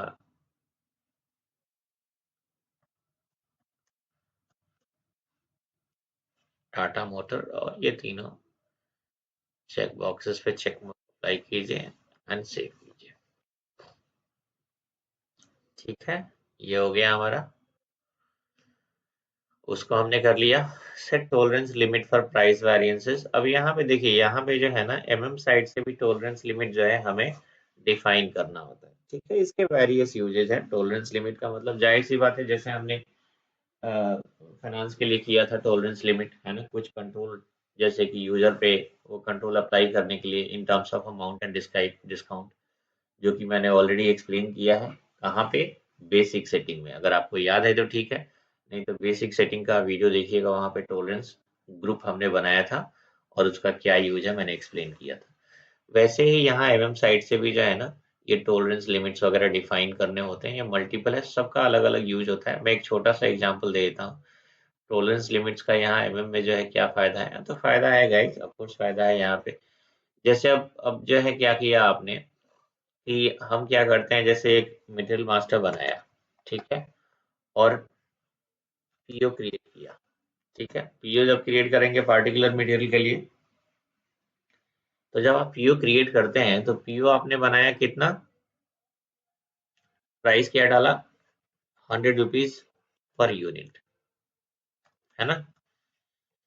तो जैसे गुड्स रेसिप्ट पोस्ट करेंगे ना, तो किस रेट पे, 100 रुपीज पर यूनिट पे ये पोस्टिंग हो रही है, तो ये 100 rupees per unit middle master में जो है ना अपडेट हो जाएगा, है ना। ये मिडिल मास्टर में अपडेट हो जाएगा। अब कैसा है कि जब इसी मटेरियल को दोबारा अगर ऑर्डर कर रहे हैं और किसी ने क्या किया, PO बनाया, अब बाई मिस्टेक बोलिए या जानबूझ के उसने इसी मटेरियल का 1000 रुपीज पर यूनिट के प्राइस पे PO बना दिया, है ना। मटेरियल मास्टर में 100 रुपीज अपडेट हुआ, अब दोबारा जब PO बनता है तो यूजर जो है 1000 यहाँ पे डाल दिया, तो 1000 जो है ये तो काफी ज्यादा है ना। पिछला जो हमने ऑर्डर प्लेस किया था वो तो 100 रुपीज था। तो प्राइस चेंज अगर होगा, अप्स एंड डाउन अगर होगा, अप्स ही होता है, डाउन क्या होता है, जनरली अप ही होगा, बट फिर भी जो भी अप्स एंड डाउन है तो 10% का डिफरेंसेस होगा, 20% हो जाएगा, 30% हो जाएगा, है ना। यहाँ पे देखिए तो 1000% हो रहा है ना, सीधे। तो उतना जो है फिर तो नहीं होगा, है ना। तो इसलिए जो है सिस्टम अब क्या करेगा, यहाँ पे जैसे 1000 रुपीज आपने डाला, तो सिस्टम ये मैच कर लेगा, अच्छा यहाँ पे पिछला वाला जो है यानी कि MM पे क्या अपडेटेड है, तो यहाँ पे एवरेज प्राइस जो है 100 रुपीज पर यूनिट, तो सिस्टम जो है फिर क्या करेगा, चेक करेगा, अरे हमने टॉलरेंस में डिफाइन किया, लेट्स सपोज टॉलरेंस जो हमने डिफाइन किया वहाँ पे 30% दे दिया कि 30% तक का प्राइस अगर अप्स एंड डाउन है तो ठीक है, सिस्टम एक्सेप्ट कर लेगा। बट यहाँ पे तो 1000% हो गया, यहाँ पे तो बहुत ज्यादा यानी 10 गुना हो गया, तो सिस्टम इसको एरर दिखा देगा, है ना, बोलेगा भाई ये तो पॉसिबल ही नहीं है। है ना। तो ये चीज हो गया। या फिर जो है और भी चीज है। अब जैसे कि हमने पीओ क्रिएट किया, है ना, पीओ क्रिएट किया एक एक पार्टिकुलर प्राइस पे। हाँ, लेट्स सपोज पीओ क्रिएट किया 100 रुपीज पर यूनिट पे। तो हमने गुड्स रिसीव पोस्ट कर लिया, लेकिन जो इनवॉइस आ रहा है उस पे जो है वेंडर सेंड कर दिया 200 रुपीज पर यूनिट का इनवॉइस। तो कहाँ 100 और कहाँ 200, डिफरेंस हो गया ना सीधे, डबल हो गया प्राइस। तो उसके लिए भी टॉलरेंस लिमिट रहेगा, है ना, कि भाई 10% जो है प्राइस डिफरेंसेस पॉसिबल है, बट इतना इतना जो है पॉसिबल नहीं है। तो वो सिस्टम जो है फिर वहां पे भी इशू दिखा देगा कि भाई इतना प्राइस कैसे हो गया। हो सकता है कि वेंडर ने जो इनवॉइस प्रिंट किया हो वो बाई मिस्टेक जो है गलत प्राइस आ गया उसमें। तो फिर हम वेंडर को कांटेक्ट करेंगे कि भाई ये प्राइस डिफरेंस हो रहा है ना, सिस्टम इसको एक्सेप्ट नहीं कर रहा है। तो ये जो है ना चीजें हैं। तो अभी इसको एज ए मैंडेटरी सेटिंग आपको फिर इसको भी करना है। और कैसे करना है तो इसको आप जो है ना ये कोड जो है मैं कॉपी कर लेता हूँ। एंड प्राइस वेरिएंसेस पी, तो SM30 यूज करना है आप लोग। Click on back, SM30 use कीजिए आप लोग। एंड यहाँ पे हम इसको क्लिक ऑन मेंटेन। यहाँ पे आपको क्या करना है, पी है ना, तो इसी को सेलेक्ट करके कॉपी कर लीजिए आप। एंड यहाँ पे हम अपना कर देते हैं TM70, TM70 press enter, that's it. कुछ भी चेंज करने की जरूरत नहीं है। ये यहाँ पे अपना एक लिमिट है, उसी को रख लेते हैं, सेव कीजिए इसको। एक तो ये हो गया, दूसरा OMR6 भी यूज कर लेना है। और इसमें VP BD एंड PP इसको करना है। तो चलिए ठीक है, मैं करके देखता हूँ। OMR6 में +N OMR6, ठीक है। और यहाँ पे VP BD एंड PP, तो VP जो है यहाँ पे एक दिख रहा है ना, तो इसी को कॉपी कर लेते हैं। सिर्फ कंपनी कोड चेंज कर देना है guys, that's it. TM70 VP BD है क्या, इसको कॉपी कर लेते हैं। यहाँ पे फिर से TM70 कर लेना है। VP BD एंड PP है ना, कॉपी कर लीजिए, ठीक है, that's it. VP BD and PP, ठीक है। ये तीनों कॉपी कर लिया हमने, सेव कर दीजिए, दैट्स इट। अच्छा, तो ये हो गया आपका setting. Maintain plant parameter. Plant parameter guys यहाँ पे जो है ना, इसका कोई इम्पैक्ट नहीं पड़ेगा, अगर आप नहीं भी करते हैं तो चलेगा। लेकिन एक और फिर इसके बाद आगे का टॉपिक रहेगा FISD इंटीग्रेशन, ठीक है। तो ये FISD इंटीग्रेशन में जो है ये सेटिंग करना ही होगा, है ना। तो अब यही पे कर लेते हैं, चलिए ठीक है, आगे का आपका एक स्टेप कम हो जाएगा। कर लेते हैं इसको SM30 ट्रांजेक्शन कोड यूज करके, SM30 यूज करके। और यहाँ जो हमने कॉपी किया इसको पेस्ट कर लेंगे। मेंटेन पे क्लिक करके न्यू एंट्री एंड TM70 कर लिया हमने यहाँ पे। बस इससे ज़्यादा कुछ नहीं करना है। और इधर कुछ भी चेंजेस वगैरह कहीं भी चेक मार्क जो है अप्लाई नहीं करना है गाइस, क्योंकि आप लोगों को इसका लॉजिक नहीं पता है ना। और जाहिर सी बात है, ये हमारा काम है नहीं, है ना। इसमें बहुत सारे फील्ड्स हैं, इसका लॉजिक क्या है ये मुझे भी नहीं पता है सारी चीज़ों का, है ना, बिकॉज मैं इसका एक्सपर्ट नहीं हूँ। मैं मेरा जैसे मैं एज ए फीको कंसल्टेंट वर्किंग हूँ, लेट्स सपोज कोई कंसल्टेंट है, कोई SD कंसल्टेंट है, तो वाला अपना जो उसका का है, वो उसका एक्सपर्टीज किसके पास है, कंसल्टेंट। वैसे ही जो मेरा मॉड्यूल है उसका एक्सपर्टीज मेरे पास है, उन लोगों को नहीं पता है, राइट। तो इस पर कुछ एक्सपेरिमेंट नहीं करना है, सेव कीजिए चुपचाप, है ना। कहीं भी चेक मार्क अप्लाई नहीं करना है, सिर्फ एक कोड ये हमने बना दिया, सेव कर दिया, दैट्स इट। अब क्या करना है, यहाँ तक जो है हमने ये सेटिंग्स किया, ये सब का काम है, कंसल्टेंट करेगा। अब यहाँ देखिए, अब क्या है, अब GL क्रिएट करना है। ये GL जो है कौन करेगा, ये आप लोग करेंगे, यानी कि आप एज ए फाइनेंस कंसल्टेंट आप लोग को क्रिएट करना है। दो GL अभी क्रिएट करेंगे, एक स्टॉक और दूसरा GRIR क्लियरिंग अकाउंट। इन दोनों का जो है, क्योंकि जब अकाउंटिंग एंट्री होगा ना, तो जैसे हम स्टॉक रिसीव करेंगे यानी गुड्स रिसीव करेंगे, तो उस टाइम पे क्या होगा, अकाउंटिंग एंट्री स्टॉक डेबिट हो जाएगा और एक GRIR क्लियरिंग अकाउंट जो है वो क्रेडिट होगा। ये अकाउंटिंग एंट्री होगा इसका, ठीक है। तो हम क्या करेंगे, यहाँ पे जीएल अकाउंट क्रिएट करेंगे FS00 से। तो यहाँ पे आके /n FS00 से जीएल अकाउंट क्रिएट करेंगे FS।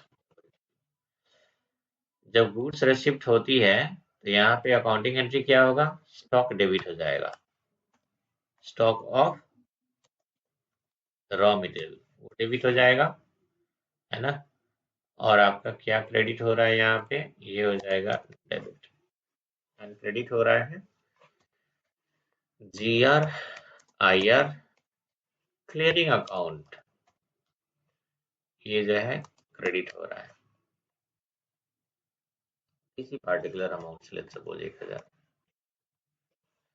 और जब इनवॉइस रिसिप्ट करेंगे ना, तो ये सेम GR/IR जो यहाँ पे क्रेडिट हुआ था, ये हो जाएगा डेबिट। ये क्या हो जाएगा, डेबिट हो जाएगा 1000 से। और वेंडर जो है, वेंडर क्या होगा, वेंडर अकाउंट जो है ये आपका क्या हो जाएगा, क्रेडिट हो जाएगा सेम अमाउंट से। अब ये देखिए GR/IR क्रेडिट 1000 एंड इसमें GR/IR डेबिट 1000। अब ये दोनों बैलेंस जीरो हो गया कि नहीं, क्रेडिट 1000 डेबिट 1000, तो ये नलीफाई हो गया यानी जीरो हो गया। और ओरिजिनल एंट्री क्या हो गया फिर, stock debit 1000 and vendor credit 1000। Generally यही होना चाहिए एंट्री, है ना। यानी कि वेंडर के जहां से हमने परचेज किया तो वो वेंडर क्रेडिट हो जाएगा, और क्या परचेज किया, जो स्टॉक हमने परचेज किया, जो रॉ मटेरियल परचेज किया, वो डेबिट हो जाएगा। ठीक है। अब क्वेश्चन ये है कि GR/IR क्लियरिंग क्यों आता है, GR/IR क्लियरिंग क्यों आ रहा है यहाँ पे। तो गाइस देखिए, पहले क्या होता है, वेंडर जो है पहले गुड्स सेंड करेगा, और गुड्स जब हमें रिसीव हो गया तो उसके बाद इनवॉइस आता है, तो एक टाइम लैग है ना दोनों के बीच में। तो जब तक इनवॉइस नहीं आएगा तब तक जो है हम वेंडर को क्रेडिट नहीं कर सकते।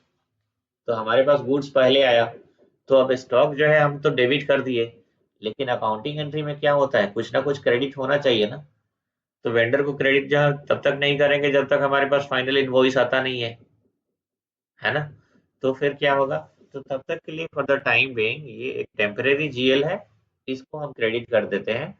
और जब वेंडर का इनवॉइस हमारे पास आ जाता है तो यही जीएल फिर से क्या हो जाएगा, हो जाता है डेबिट हो जाता है, और वेंडर का अकाउंट अकाउंट क्रेडिट हो गया।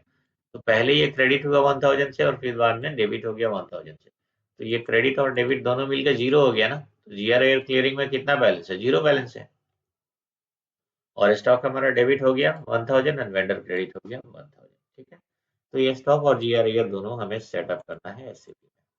ठीक है। यहाँ से एक कॉपी कर लीजिए, स्टॉक बना लेते हैं। ये कौन सा GL नंबर है, 9 10 11 हो गया ना, 2 3 4 5 6 7 8 पूरा हो गया यहाँ पे, राइट। तो चलिए यहाँ पे 12 भी कर लेते हैं, 1012, है ना।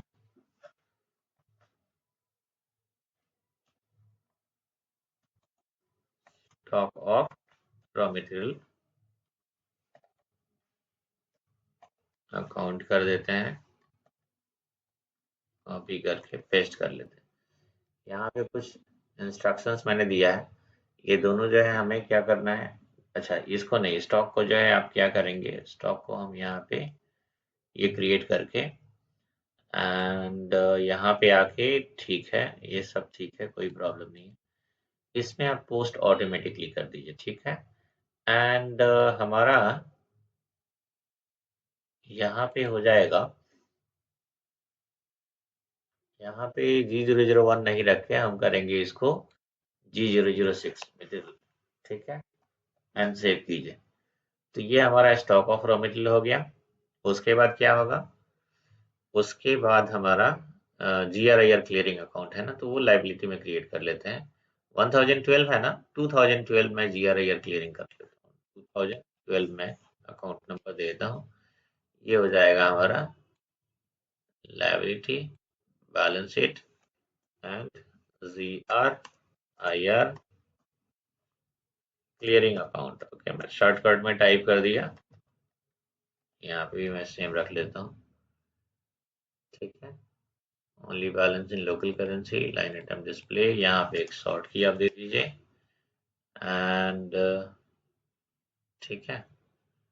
बाकी ये सब फील्ड जो है इसका कोई यूज नहीं है फिलहाल, है ना।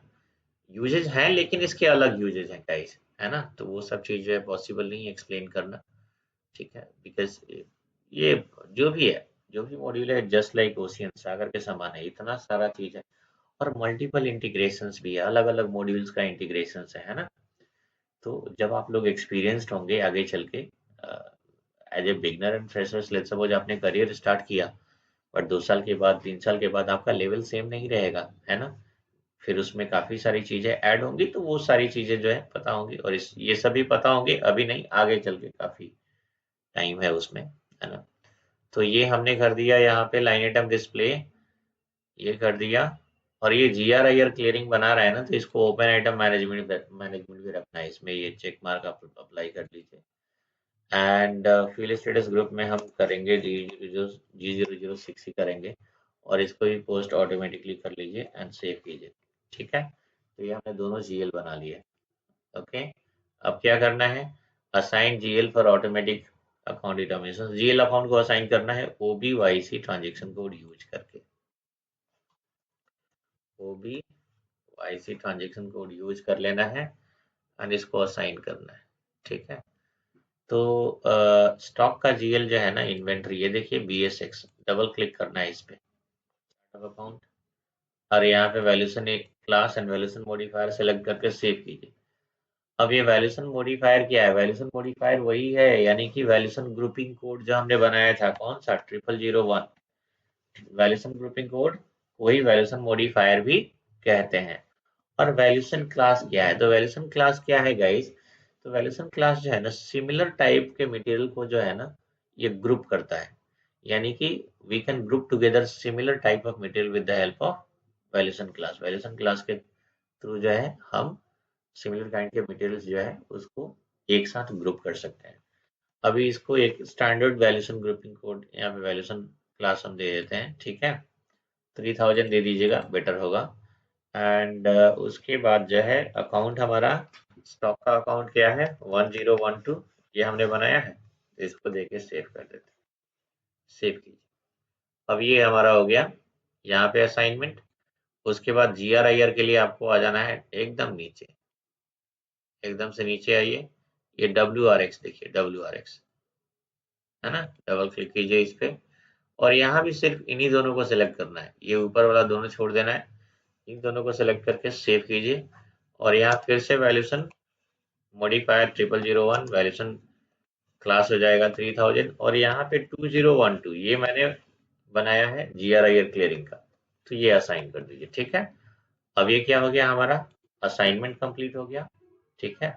अभी भी कुछ और स्टेप्स हैं, उसको हम देख लेते हैं, ठीक है। ये थोड़ा लंबा हो गया रिकॉर्डिंग, बट ठीक है, एक ही सेशन में जो है बेटर है, कॉन्फ़िगरेशंस कंप्लीट कर लेते हैं, है ना। तो क्रिएट मटेरियल मास्टर, अब हमें मटेरियल मास्टर बनाना है, क्योंकि PO क्रिएट करेंगे तो क्या परचेज करेंगे, कुछ ना कुछ परचेज करेंगे ना, कोई मटेरियल परचेज करेंगे। तो उस मटेरियल का जो है एक मटेरियल मास्टर डेटा बनेगा, ठीक है। ये वाला बनाएगा, बट आपको अभी बनाना है फिलहाल यहाँ पे, तो इसलिए यहाँ पे ये मैंने एक्सप्लेन कर दिया MM01/N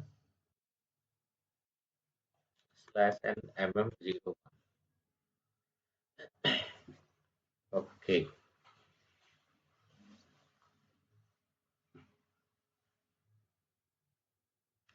तो यहाँ पे मैं एक काम करता हूँ, TM70_RM मैंने बना लिया, ये मटेरियल मास्टर का मैंने कोड डाल दिया। आपका जो कंपनी कोड हो अंडरस्कोर रॉ मटेरियल आप डाल सकते हैं, ठीक है। एंड इंडस्ट्री सेक्टर में देखिए, यहाँ पे हम सेलेक्ट करेंगे, क्या कर लेते हैं गाइस, तो इसमें से कोई भी फार्मास्यूटिकल, बहुत सारा चीज है ना। चलिए हम क्या करेंगे, इसमें से कोई भी एक चूज कर लीजिए। चलिए हम यही यूज कर लेते हैं, क्या इलेक्ट्रिकल यूज कर लें, या ऑयल एंड गैस तो नहीं, मैकेनिकल यूज करना चाहिए था, बट शायद हो सकता है उसको किसी ने, है ना। ये प्रोडक्शन इंजीनियरिंग कर लेते हैं, देखते हैं क्या होता है, ठीक है। और यहाँ पे हमारा आपको चेक करना है, ये देखिए। अब इसमें रॉ मटेरियल जो है हमने TM70 डाला है, ठीक है। इसीलिए डाला है क्योंकि यहाँ पे देखिए सिर्फ डिस्क्रिप्शन आ रहा है, वो कोड नहीं आ रहा है TM70 वाला, है ना। तो डिस्क्रिप्शन ही अगर आ रहा है ना, तो उसके लिए आपको क्या करना है, यहाँ पे नीचे आइए रॉ मटेरियल करके, एंड और नीचे आना है। यहाँ पे हमें अपना चेक करना है रॉ मटेरियल TM70 कहाँ है ना। बहुत सारे लोगों ने क्रिएट किया है, ठीक है। तो हमें अपना चेक कर लेना है रॉ मटेरियल TM70। आते जाइए नीचे। ओ माय गॉड, कितना क्रिएटेड है यार। ये है TM70, है ना। इतने सारे जो ऑलरेडी क्रिएटेड है। अब ये सब डिलीट कब होगा, जब सर्वर फॉर्मेट होगा, बट सर्वर फॉर्मेट जो है बार बार नहीं होता है। हालांकि मैक्सिमम जो है मार्केट में बहुत सारे लोग हैं जो कि हर महीने फॉर्मेट कर देते हैं, और उससे आप लोगों को परेशानी होती है। बट हमारे यहाँ ऐसा नहीं है, हम अपना टेक्निकल कंसल्टेंट मेंटेन करते हैं इसी के चलते कि ये सब प्रॉब्लम नहीं है। ठीक है, तो एक साल में एक बार ही होता है। तो उससे क्या होता है कि आप लोगों को एक, जो भी आपका कॉन्फ़िगरेशन है, अब हर महीने डिलीट हो गया तो प्रैक्टिस क्या करेंगे। आप 10 स्टेप आगे गए और पता चला कि फिर वहां से फिर से जो आप 10 स्टेप पीछे आ गए, यानी कि फिर से जर्नी वही से स्टार्ट कर दिया, है ना। Press enter. एंटर प्रेस करके आपको ये सेलेक्ट कर लेना है, basic data 1, purchasing, MRP, MRP 1, MRP 1 2 3 and accounting. ये देखिए, ये सेलेक्ट कर लेना है। कैसे सेलेक्ट करना है गाइस, ये देखिए इस तरह से डी सेलेक्ट हो गया, फिर से ये सेलेक्ट कर लिया ऐसे, है ना। सेलेक्ट कर लेना ऐसे, सेलेक्ट करके और डिफ़ॉल्ट सेटिंग पे क्लिक कर देना है। डिफ़ॉल्ट सेटिंग का मतलब अब अगली बार से आपको बार-बार सेलेक्ट करने की ज़रूरत नहीं है। इस पे क्लिक कीजिए, एंटर। प्लांट है मेरा TM70, स्टोरेज लोकेशंस भी TM70, प्रेस एंटर। अब यहाँ पे इसी को कॉपी करके नाम में मैं पेस्ट कर देता हूँ, ठीक है। Unit, okay, base unit of measure EA, यानी ईच। मीटर को कैसे मेजर करेंगे, मीटर है, लीटर है, टन है, तो हमने ईच डाल दिया क्वांटिटी वाइज जो है। यहाँ पे मेटल ग्रुप हम डाल देंगे इसमें से 0001 या जो भी है। देख लेते हैं यहाँ पे कौन कौन सा है। चलिए ठीक है, इधर 3 है, 4 है ना। हम कोई भी एक यूज कर लेते हैं, ये यूज कर लेते हैं, 1 यूज कर लेते हैं, ठीक है। Press enter. यहाँ पे परचेजिंग में क्या डालना है गाइस, परचेजिंग में कुछ डालना है, कोई फील्ड ऐसा मिसिंग तो नहीं है ना परचेजिंग में। अच्छा, परचेजिंग में जो है हमारा है ना कुछ, परचेजिंग ग्रुप जो है ब्लैंक रख देना है, ठीक है। परचेजिंग ग्रुप हमने ब्लैंक रख दिया है क्या, परचेजिंग ग्रुप, ठीक है। क्या क्या आ रहा है इसमें, बहुत सारा चीज है, चलिए ठीक है। परचेजिंग ग्रुप हमने ब्लैंक ही रख दिया, प्रेस एंटर।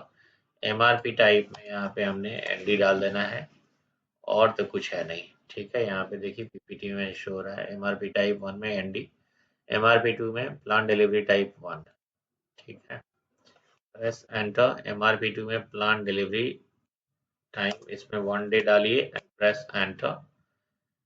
फिर एमआरपी 3 में आपको क्या करना है, अवेलेबिलिटी चेक केपी। चलिए, यहाँ पे आपको डालना है केपी, यहाँ पे डालना है केपी एंड प्रेस एंटर। और ये हमारा आ गया अकाउंटिंग। यहाँ पे वैल्यूएशन क्लास ये चेक कर लेना है, 3000 हमने वहाँ पे दिया है ना, तो ये 3000 है, हाँ यहाँ पे है। तो इसको डबल क्लिक करके 3000 ही असाइन कीजिए। प्राइस में जो है ना, यहाँ पे एस को चेंज करके वी कर देना है, इसको बोलते हैं मूविंग एवरेज प्राइस, ठीक है। और मूविंग एवरेज प्राइस क्या होता है, ये ऑटोमेटिकली यहाँ पे जो है सिस्टम अपडेट करते रहेगा। मूविंग एवरेज प्राइस जो है इधर ऑटोमेटिकली अपडेट होगा, तो कुछ भी करने की जरूरत नहीं है। अब आप सेव कर देना है, कंट्रोल एस। और देखिए ये एक वार्निंग मैसेज है, तो इसको स्किप करने के लिए एंटर प्रेस कीजिए, ठीक है।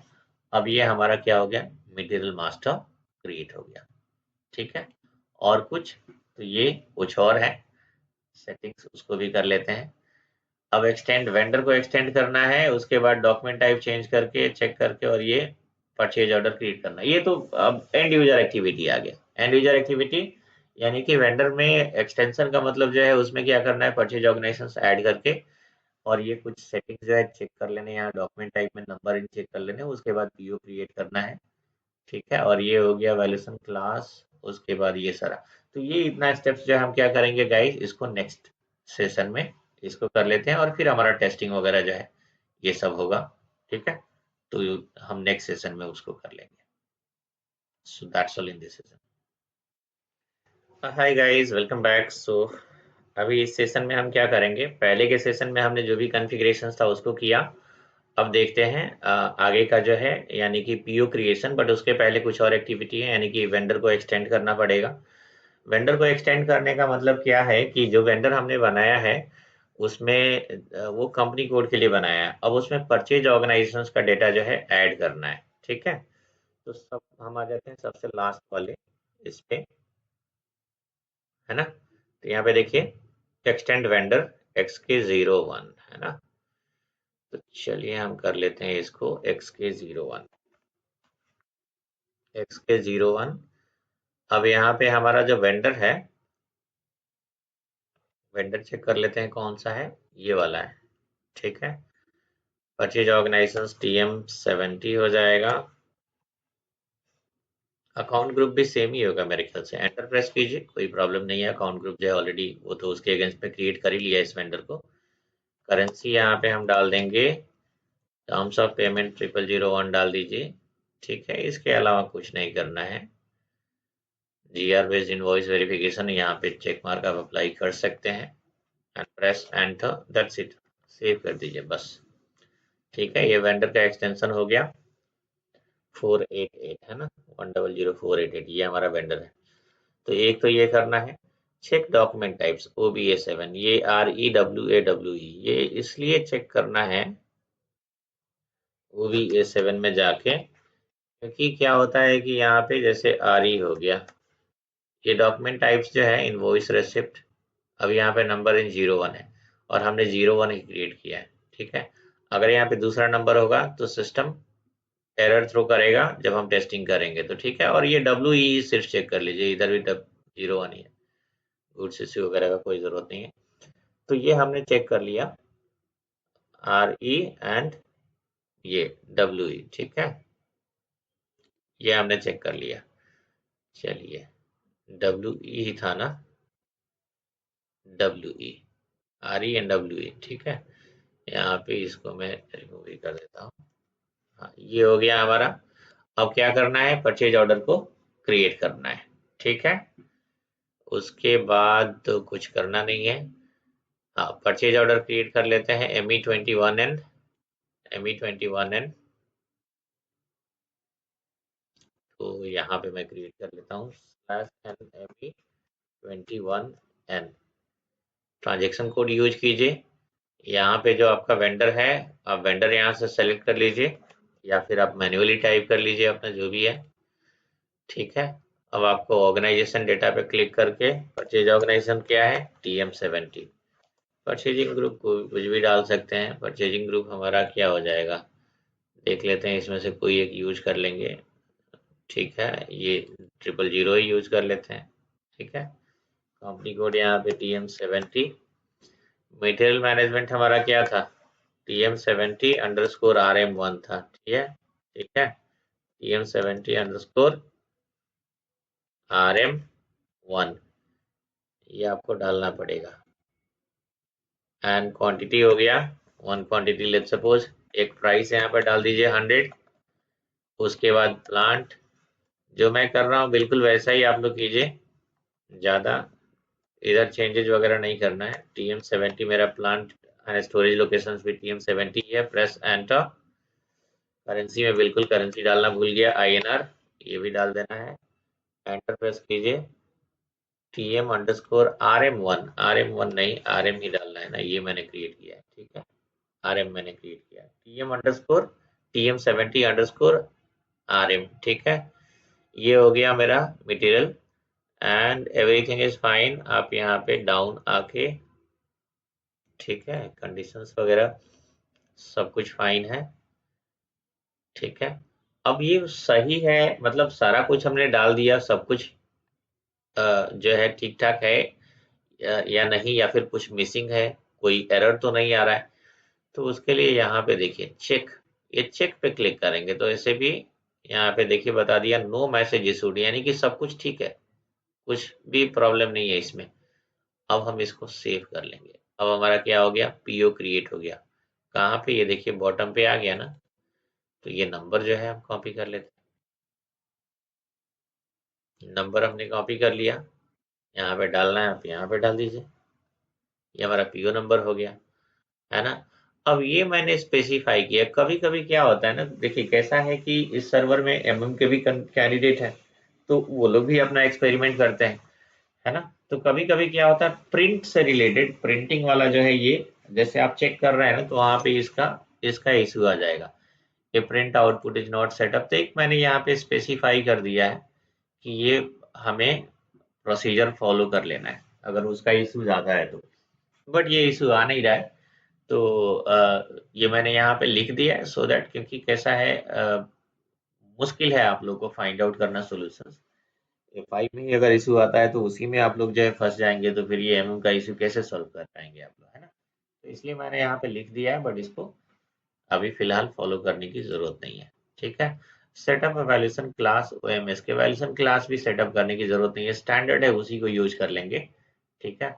इफ नीडेड, इसीलिए मैंने यहाँ पे लिख दिया इफ नीडेड, तो इसको हटाइए यहाँ से, ये अननेसेसरी कंफ्यूजन क्रिएट करेगा। अच्छा, लिस्ट, अब हमने पीओ बना लिया। अब लेट्स सपोज पीओ जो है यहाँ तो हमने पेस्ट कर दिया।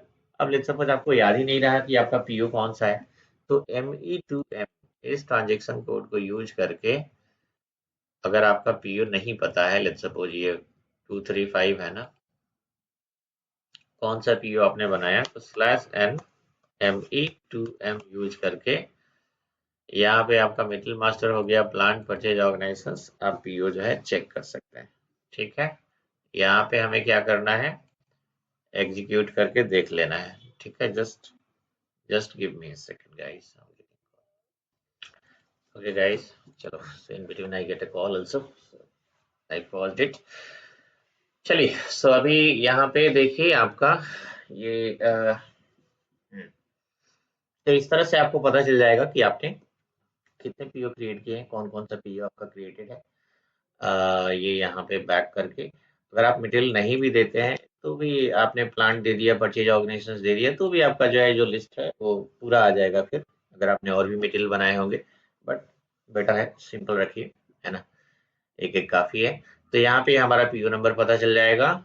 और क्या करना है, ठीक है, पीओ आपका पता चल गया, अब क्या करना है, पीओ क्रिएट हो गया, पीओ लेट्स सपोज वेंडर को रिसीव हो गया, उसके बेस पे वेंडर क्या करेगा, वेंडर जो है आपको सेंड करेगा ना रॉ मटेरियल। तो वो जो रॉ मटेरियल हमने रिसीव किया है, उस मटेरियल का पोस्टिंग भी होगा यहाँ पे एसएपी में, है ना। क्योंकि जब आप रॉ मटेरियल रिसीव कर रहे हैं तो वो स्टॉक है ना, तो स्टॉक आपका इंक्रीज हो रहा है, और स्टॉक जो है वो एसेट होता है। ठीक है। तो यहाँ पे गुड्स रेसिप्ट का पोस्टिंग करेंगे MI0 ट्रांजेक्शन कोड से। ठीक है। तो यूज कीजिए /n MI0 ट्रांजेक्शन कोड, और यहाँ पे देखना है कि भाई हमारा ये जो क्या बोलते हैं, अकाउंटिंग एंट्री जो है सही से यहाँ पे जनरेट हो रहा है या नहीं। ठीक है। रिकॉर्डिंग ऑन है ना, यहाँ पे ऑन है। चलिए, अब यहाँ पे हमें क्या करना है यार, मेरा पीओ नंबर क्या है, ये पीओ नंबर यहाँ पे मैंने ऑलरेडी डाला हुआ है, तो मैं इसको कॉपी कर लेता हूँ यहाँ से। या फिर जो आप यहाँ पे देख लीजिए आपका नंबर क्या है, ये नंबर जो है आपको यहाँ पे टाइप कर लेना है ना। ये हमने डाल दिया। ये गुड्स रेसिप्ट परचेज ऑर्डर ये सेलेक्ट होना चाहिए, प्रेस एंटर। अब ये देखिए purchase organisation is not yet released. अब देखिए क्या होता है गाइस, कभी कभी जो है ना, ये एक इशू आ जाता है, यानी कि कुछ लोग जो है, जैसे मैंने बोला एमएम साइड से भी कुछ लोग एक्सपेरिमेंट कर रहे हैं। अब ये रिलीज स्ट्रेटजी किसी ने डिफाइन कर दिया है, अब ये रिलीज स्ट्रेटजी जो है हमारे लिए आ गया नॉट येट रिलीज्ड।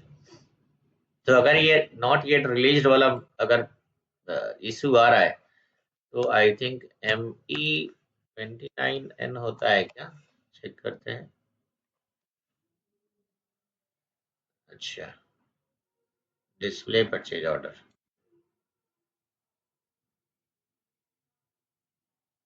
है ना।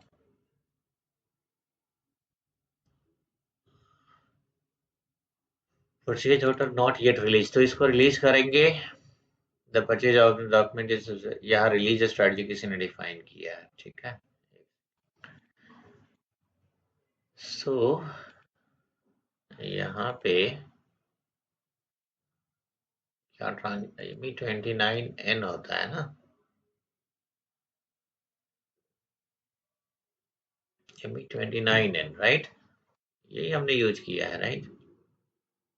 Does not exist, purchasing document can not be released, ये नहीं है गाइस। ये हमें क्या करना है, यहाँ पे हम अपना पीओ नंबर डालते हैं और ये हमारा पीओ नंबर है, प्रेस एंटर और इसको देखते हैं ये क्या दिखा रहा है, क्रिएटेड बाय मी। ये यहाँ पे ऑलरेडी है, इसके चलते तो इश्यूज नहीं आ रहा है। स्लैश एन करके और बाहर निकलते हैं और फिर हम इसको ME29N फिर से यूज करेंगे, प्रेस एंटर एंड यहाँ पे मैं अपना पीओ नंबर डाल देता हूँ फिर से, ये वाला, एंड प्रेस एंटर। अब यहाँ पे क्या है, रिलीज स्ट्रेटजी, ये वाला है ना, इधर देखिए, है ना? तो ये ठीक है, ये सुपरवाइजर असिस्टेंट मैनेजर है ना, डबल क्लिक, ये डिस्प्ले में क्यों आ रहा है?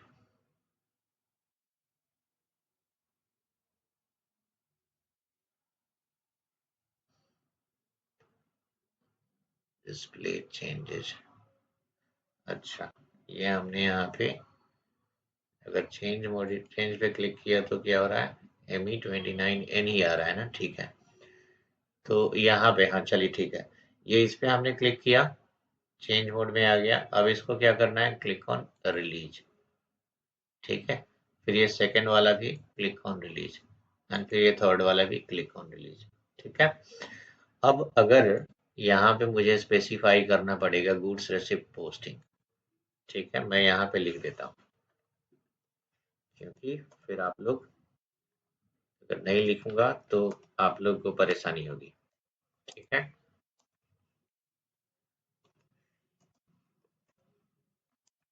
If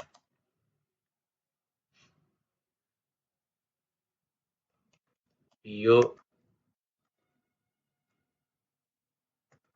release related issue appear इन पीगो, यानी कि ये ट्रांजेक्शन कोड यूज करते वक्त अगर पीओ रिलीज करने का, यानी कि पीओ रिलीज नहीं है ना, वो दिखा रहा था ना पीओ रिलीज नहीं है मीगो में, ठीक है।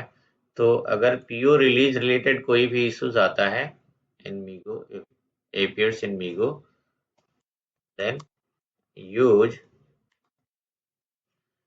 ME29 and T code, transaction code है ना,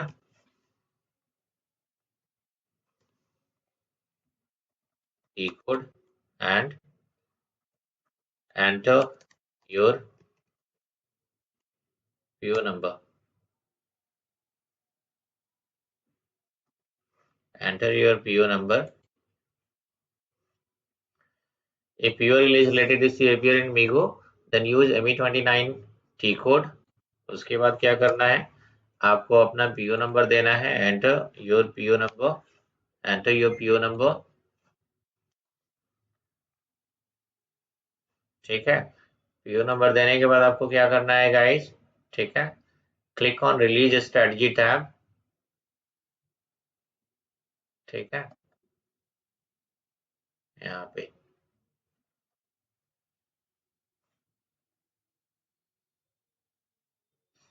क्लिक ऑन रिलीज स्ट्रेटजी, उसके पहले जो है click on edit also, then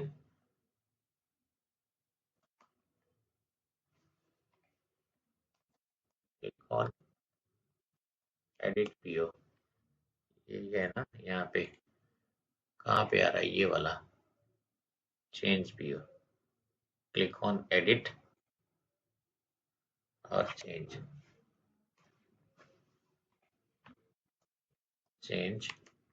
PO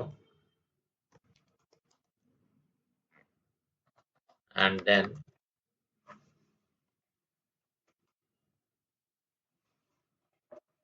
click on release strategy,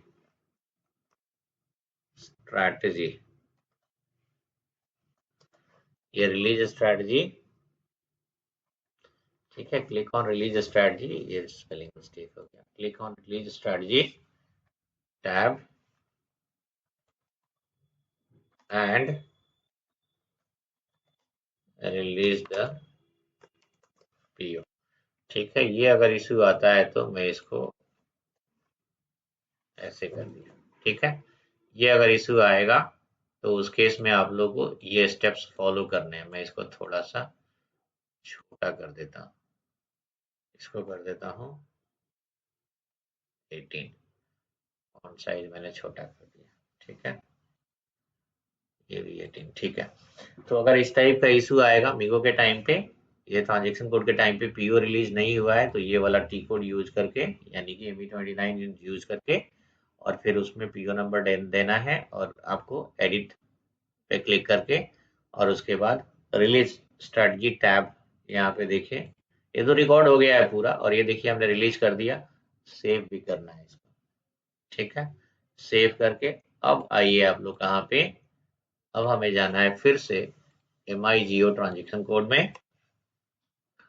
अब फिर से हमें यहाँ पे पीओ नंबर, ये देखिए पीओ नंबर आ गया, प्रेस एंटर। अब यहाँ पे कोई प्रॉब्लम नहीं आ रहा है। अब आप नीचे आइए, down side, down side item okay पे क्लिक करना है आप लोगों को, क्लिक ऑन चेक। ये चेक पे क्लिक करने का मतलब look at your document okay, यानी सब ठीक ठाक है, कोई प्रॉब्लम नहीं दिखाई दे रहा है। अब हम इसको पोस्ट कर लेंगे, यहाँ पे देखिए पोस्ट पे क्लिक करके पोस्ट कीजिए, तो देखिए ये पोस्ट हो गया, मिडिल डॉक्यूमेंट नंबर एक पोस्ट हो गया, ये डॉक्यूमेंट नंबर 11। तो ये मिडिल डॉक्यूमेंट नंबर है। हमें क्या करना है, हमें अकाउंटिंग एंट्री चेक करना है। ठीक है, कैसे पता चलेगा कि करेक्ट अकाउंटिंग एंट्री जनरेट हुआ या नहीं? क्लिक ऑन यहाँ पे डिस्प्ले ऑप्शन, ये डिस्प्ले। ठीक है, ये document number 11, press enter. Enter press करने के बाद डॉक्यूमेंट इन्फो पे क्लिक कीजिए, और ये देखिए एफआई डॉक्यूमेंट, इस पे क्लिक कीजिए। तो हमारा एंट्री क्या होना चाहिए, stock of raw material debit, GRIR clearing credit. ठीक है, ये हमारा आ रहा है, stock of raw material debit and GRIR credit आ रहा है। यही था अकाउंटिंग एंट्री ना, stock of raw material debit होना चाहिए, GRIR क्रेडिट होना चाहिए। बिल्कुल जो है आ रहा है ना यहाँ पे। ठीक है, तो यानी कि करेक्ट अकाउंटिंग एंट्री है, यानी हमारा जो भी कॉन्फ़िगरेशन है वो करेक्ट है, और यहाँ पे गुड्स रिसिप्ट के टाइम पे जो पोस्टिंग हो रहा है वो भी करेक्ट है। अब हमने गुड्स रिसिप्ट पोस्ट कर लिया, what next guys, next one is posting the invoice receipt. अब वेंडर इनवॉइस भी सेंड करेगा ना गुड्स रिसिप्ट के बाद, तो उसको पोस्ट करेंगे /n MIRO ट्रांजेक्शन कोड से। इसको आप पोस्ट कर लीजिए, यहाँ पे ये पैरामीटर का आ रहा है, इसको इग्नोर कीजिए। 11/01/2025 हमारा पीओ क्या है, यहाँ पे पीओ डाल देते हैं, ये है पीओ नंबर, और अमाउंट कितना है 100 है। प्रेस एंटर, एंटर प्रेस करके देखिए यहाँ पे आ गया, सब कुछ ठीक है। पहले ही सिमुलेट कर लें क्या, देखते हैं क्या आ रहा है। तो ये वेंडर जो है क्रेडिट हो रहा है, और GRIR डेबिट हो रहा है ना। ठीक है, ये भी ठीक है। अब यहाँ पे क्लिक कीजिए पोस्ट, पोस्ट पे क्लिक किया, लेकिन ये पोस्टिंग हुआ नहीं, क्यों? क्योंकि इनवॉइस स्टिल कंटेन्स मैसेज, कुछ ना कुछ इश्यू है। तो बैक पे क्लिक कीजिए। अब इश्यू क्या है, तो देखिए यहाँ पे मैसेज के रूप में आ गया, no taxes on sales purchase are allowed for account this one, and V0 is not there, tax on sales purchase allowed. अच्छा ठीक है, यहाँ पे देखिए GRIR क्लियरिंग जो हमने बनाया है ना, GRIR क्लियरिंग, ये अब आपको आके /NFS00 में आइए आप लोग, एंड यहाँ पे GRIR क्लियरिंग, ठीक है, लायबिलिटी कहाँ है, ये वाला। तो इसको कर देना है यहाँ पे एडिट, एंड टैक्स कैटेगरी में जो है आप कर दीजिए माइनस, इनपुट टैक्स अलाउड। ठीक है, and post without tax allowed also आप, और ये सेव कर दीजिए, ये करना है आपको। ठीक है, और उसके बाद जो है हम यहाँ पे फिर से सिमुलेट करते हैं, अब एक बार फिर से पोस्ट करके देखते हैं, इस बार पोस्टिंग होता है या नहीं। इस बार पोस्टिंग हो गया। ठीक है, इसको भी अगर आपको चेक करना है तो आप डिस्प्ले पे क्लिक कीजिए, accounting entry, click on follow on documents, और ये हमारा अकाउंटिंग एंट्री आ गया। वेंडर यहाँ पे क्रेडिट हो रहा है, और GRIR क्लियरिंग जो है डेबिट हो रहा है। ये पोस्टिंग की चेक करने की जरूरत नहीं, यहाँ अमाउंट देख के ही पता चल जाएगा ना, ये निगेटिव में है तो ये क्रेडिट हो गया, ये पॉजिटिव में है तो ये डेबिट हो गया। ठीक है, तो ये हमारा सिंपल सा जो है अकाउंटिंग एंट्री आ गया। अब GR GRIR पहले क्या था, पहले GRIR अकाउंट पहले क्रेडिट क्रेडिट था और अभी डेबिट हो गया, तो GRIR का बैलेंस जो है क्या हो जाएगा, जीरो हो जाएगा, है ना। तो ये जो है आपका अकाउंटिंग एंट्री, यहाँ पे इनवॉइस के टाइम पे जो है करेक्ट अकाउंटिंग एंट्री आ गया। और यहाँ पे आप लोगों को GRIR अकाउंट जब हम क्रिएट करेंगे, यहाँ पे देखिए GRIR क्लियरिंग अकाउंट, तो open item management, input tax allowed, ये मैं भूल गया था इसको अप्लाई करना, इसलिए ये इशू आ गया। सॉर्ट की में आप पीओ पोस्ट ऑटोमेटिकली अप्लाई करना है, सॉर्ट की अगर नहीं भी रखेंगे कोई प्रॉब्लम नहीं है, अगर, बट ये रख लेना है इनपुट टैक्स अलाउड। ठीक है, तो यहाँ पे क्या हो गया हमारा, इनवॉइस रेसिप्ट का पोस्टिंग हो गया। ठीक है, और बाकी जो है ये stock quantity and value MB52 कितना हमारे पास स्टॉक है, ये उससे चेक कर सकते हैं। Assign the standard pricing procedure, guys कभी कभी लोग क्या करते हैं ना, जो स्टैंडर्ड प्राइसिंग प्रोसीजर है उसका कॉन्फ़िगरेशन ही चेंज कर देते हैं, है ना। तो ये उसके लिए मैंने यहाँ पे स्पेसिफाई कर दिया है। हालांकि अगर कोई चेंज कर देगा तो इजीली जो है पॉसिबल नहीं है, आपको फाइंड आउट करना उसके लिए जो है आप लोग देखिए क्या होता है गाइस, जब भी कोई एरर्स और इश्यूज आते हैं तो उसके लिए आप लोग क्या कर सकते हैं, उसके लिए मैंने ट्यूटोरियल ऑलरेडी एक डाला हुआ है, जो भी एक मतलब कॉमन एरर्स हैं, जो कॉमन एरर्स आएंगे उसका मैंने एक ट्यूटोरियल बना के डाल दिया है, जो कि अवेलेबल है यूडेमी पे। ठीक है, आप लोग चेक कर सकते हैं। एंड इसके अलावा जो है आप लोग अपना चाहें तो फिर और भी सोर्सेस हैं, गूगल वगैरह पे भी आप लोग चेक कर सकते हैं अगर इश्यूज आ रहा है तो। बट थोड़ा कंफ्यूजिंग होता है गाइस ये जो है, क्योंकि गूगल पे कैसा है ना, जब आप लोग चेक करेंगे एरर्स का, तो वहाँ पे मल्टीपल सॉल्यूशन है, कुछ उसमें से सही भी है और कुछ नहीं भी है ना, तो वो थोड़ा मुश्किल होता है फाइंड आउट करना इनिशियल लेवल पे। जब आप लोग का एक्सपीरियंस बढ़ेगा तो फिर तो कोई प्रॉब्लम ही नहीं है, फिर तो बहुत जल्दी जल्दी आप लोग फाइंड आउट कर लेंगे। ठीक है, तो ये हो गया FI MM integration. So that's all in this session guys.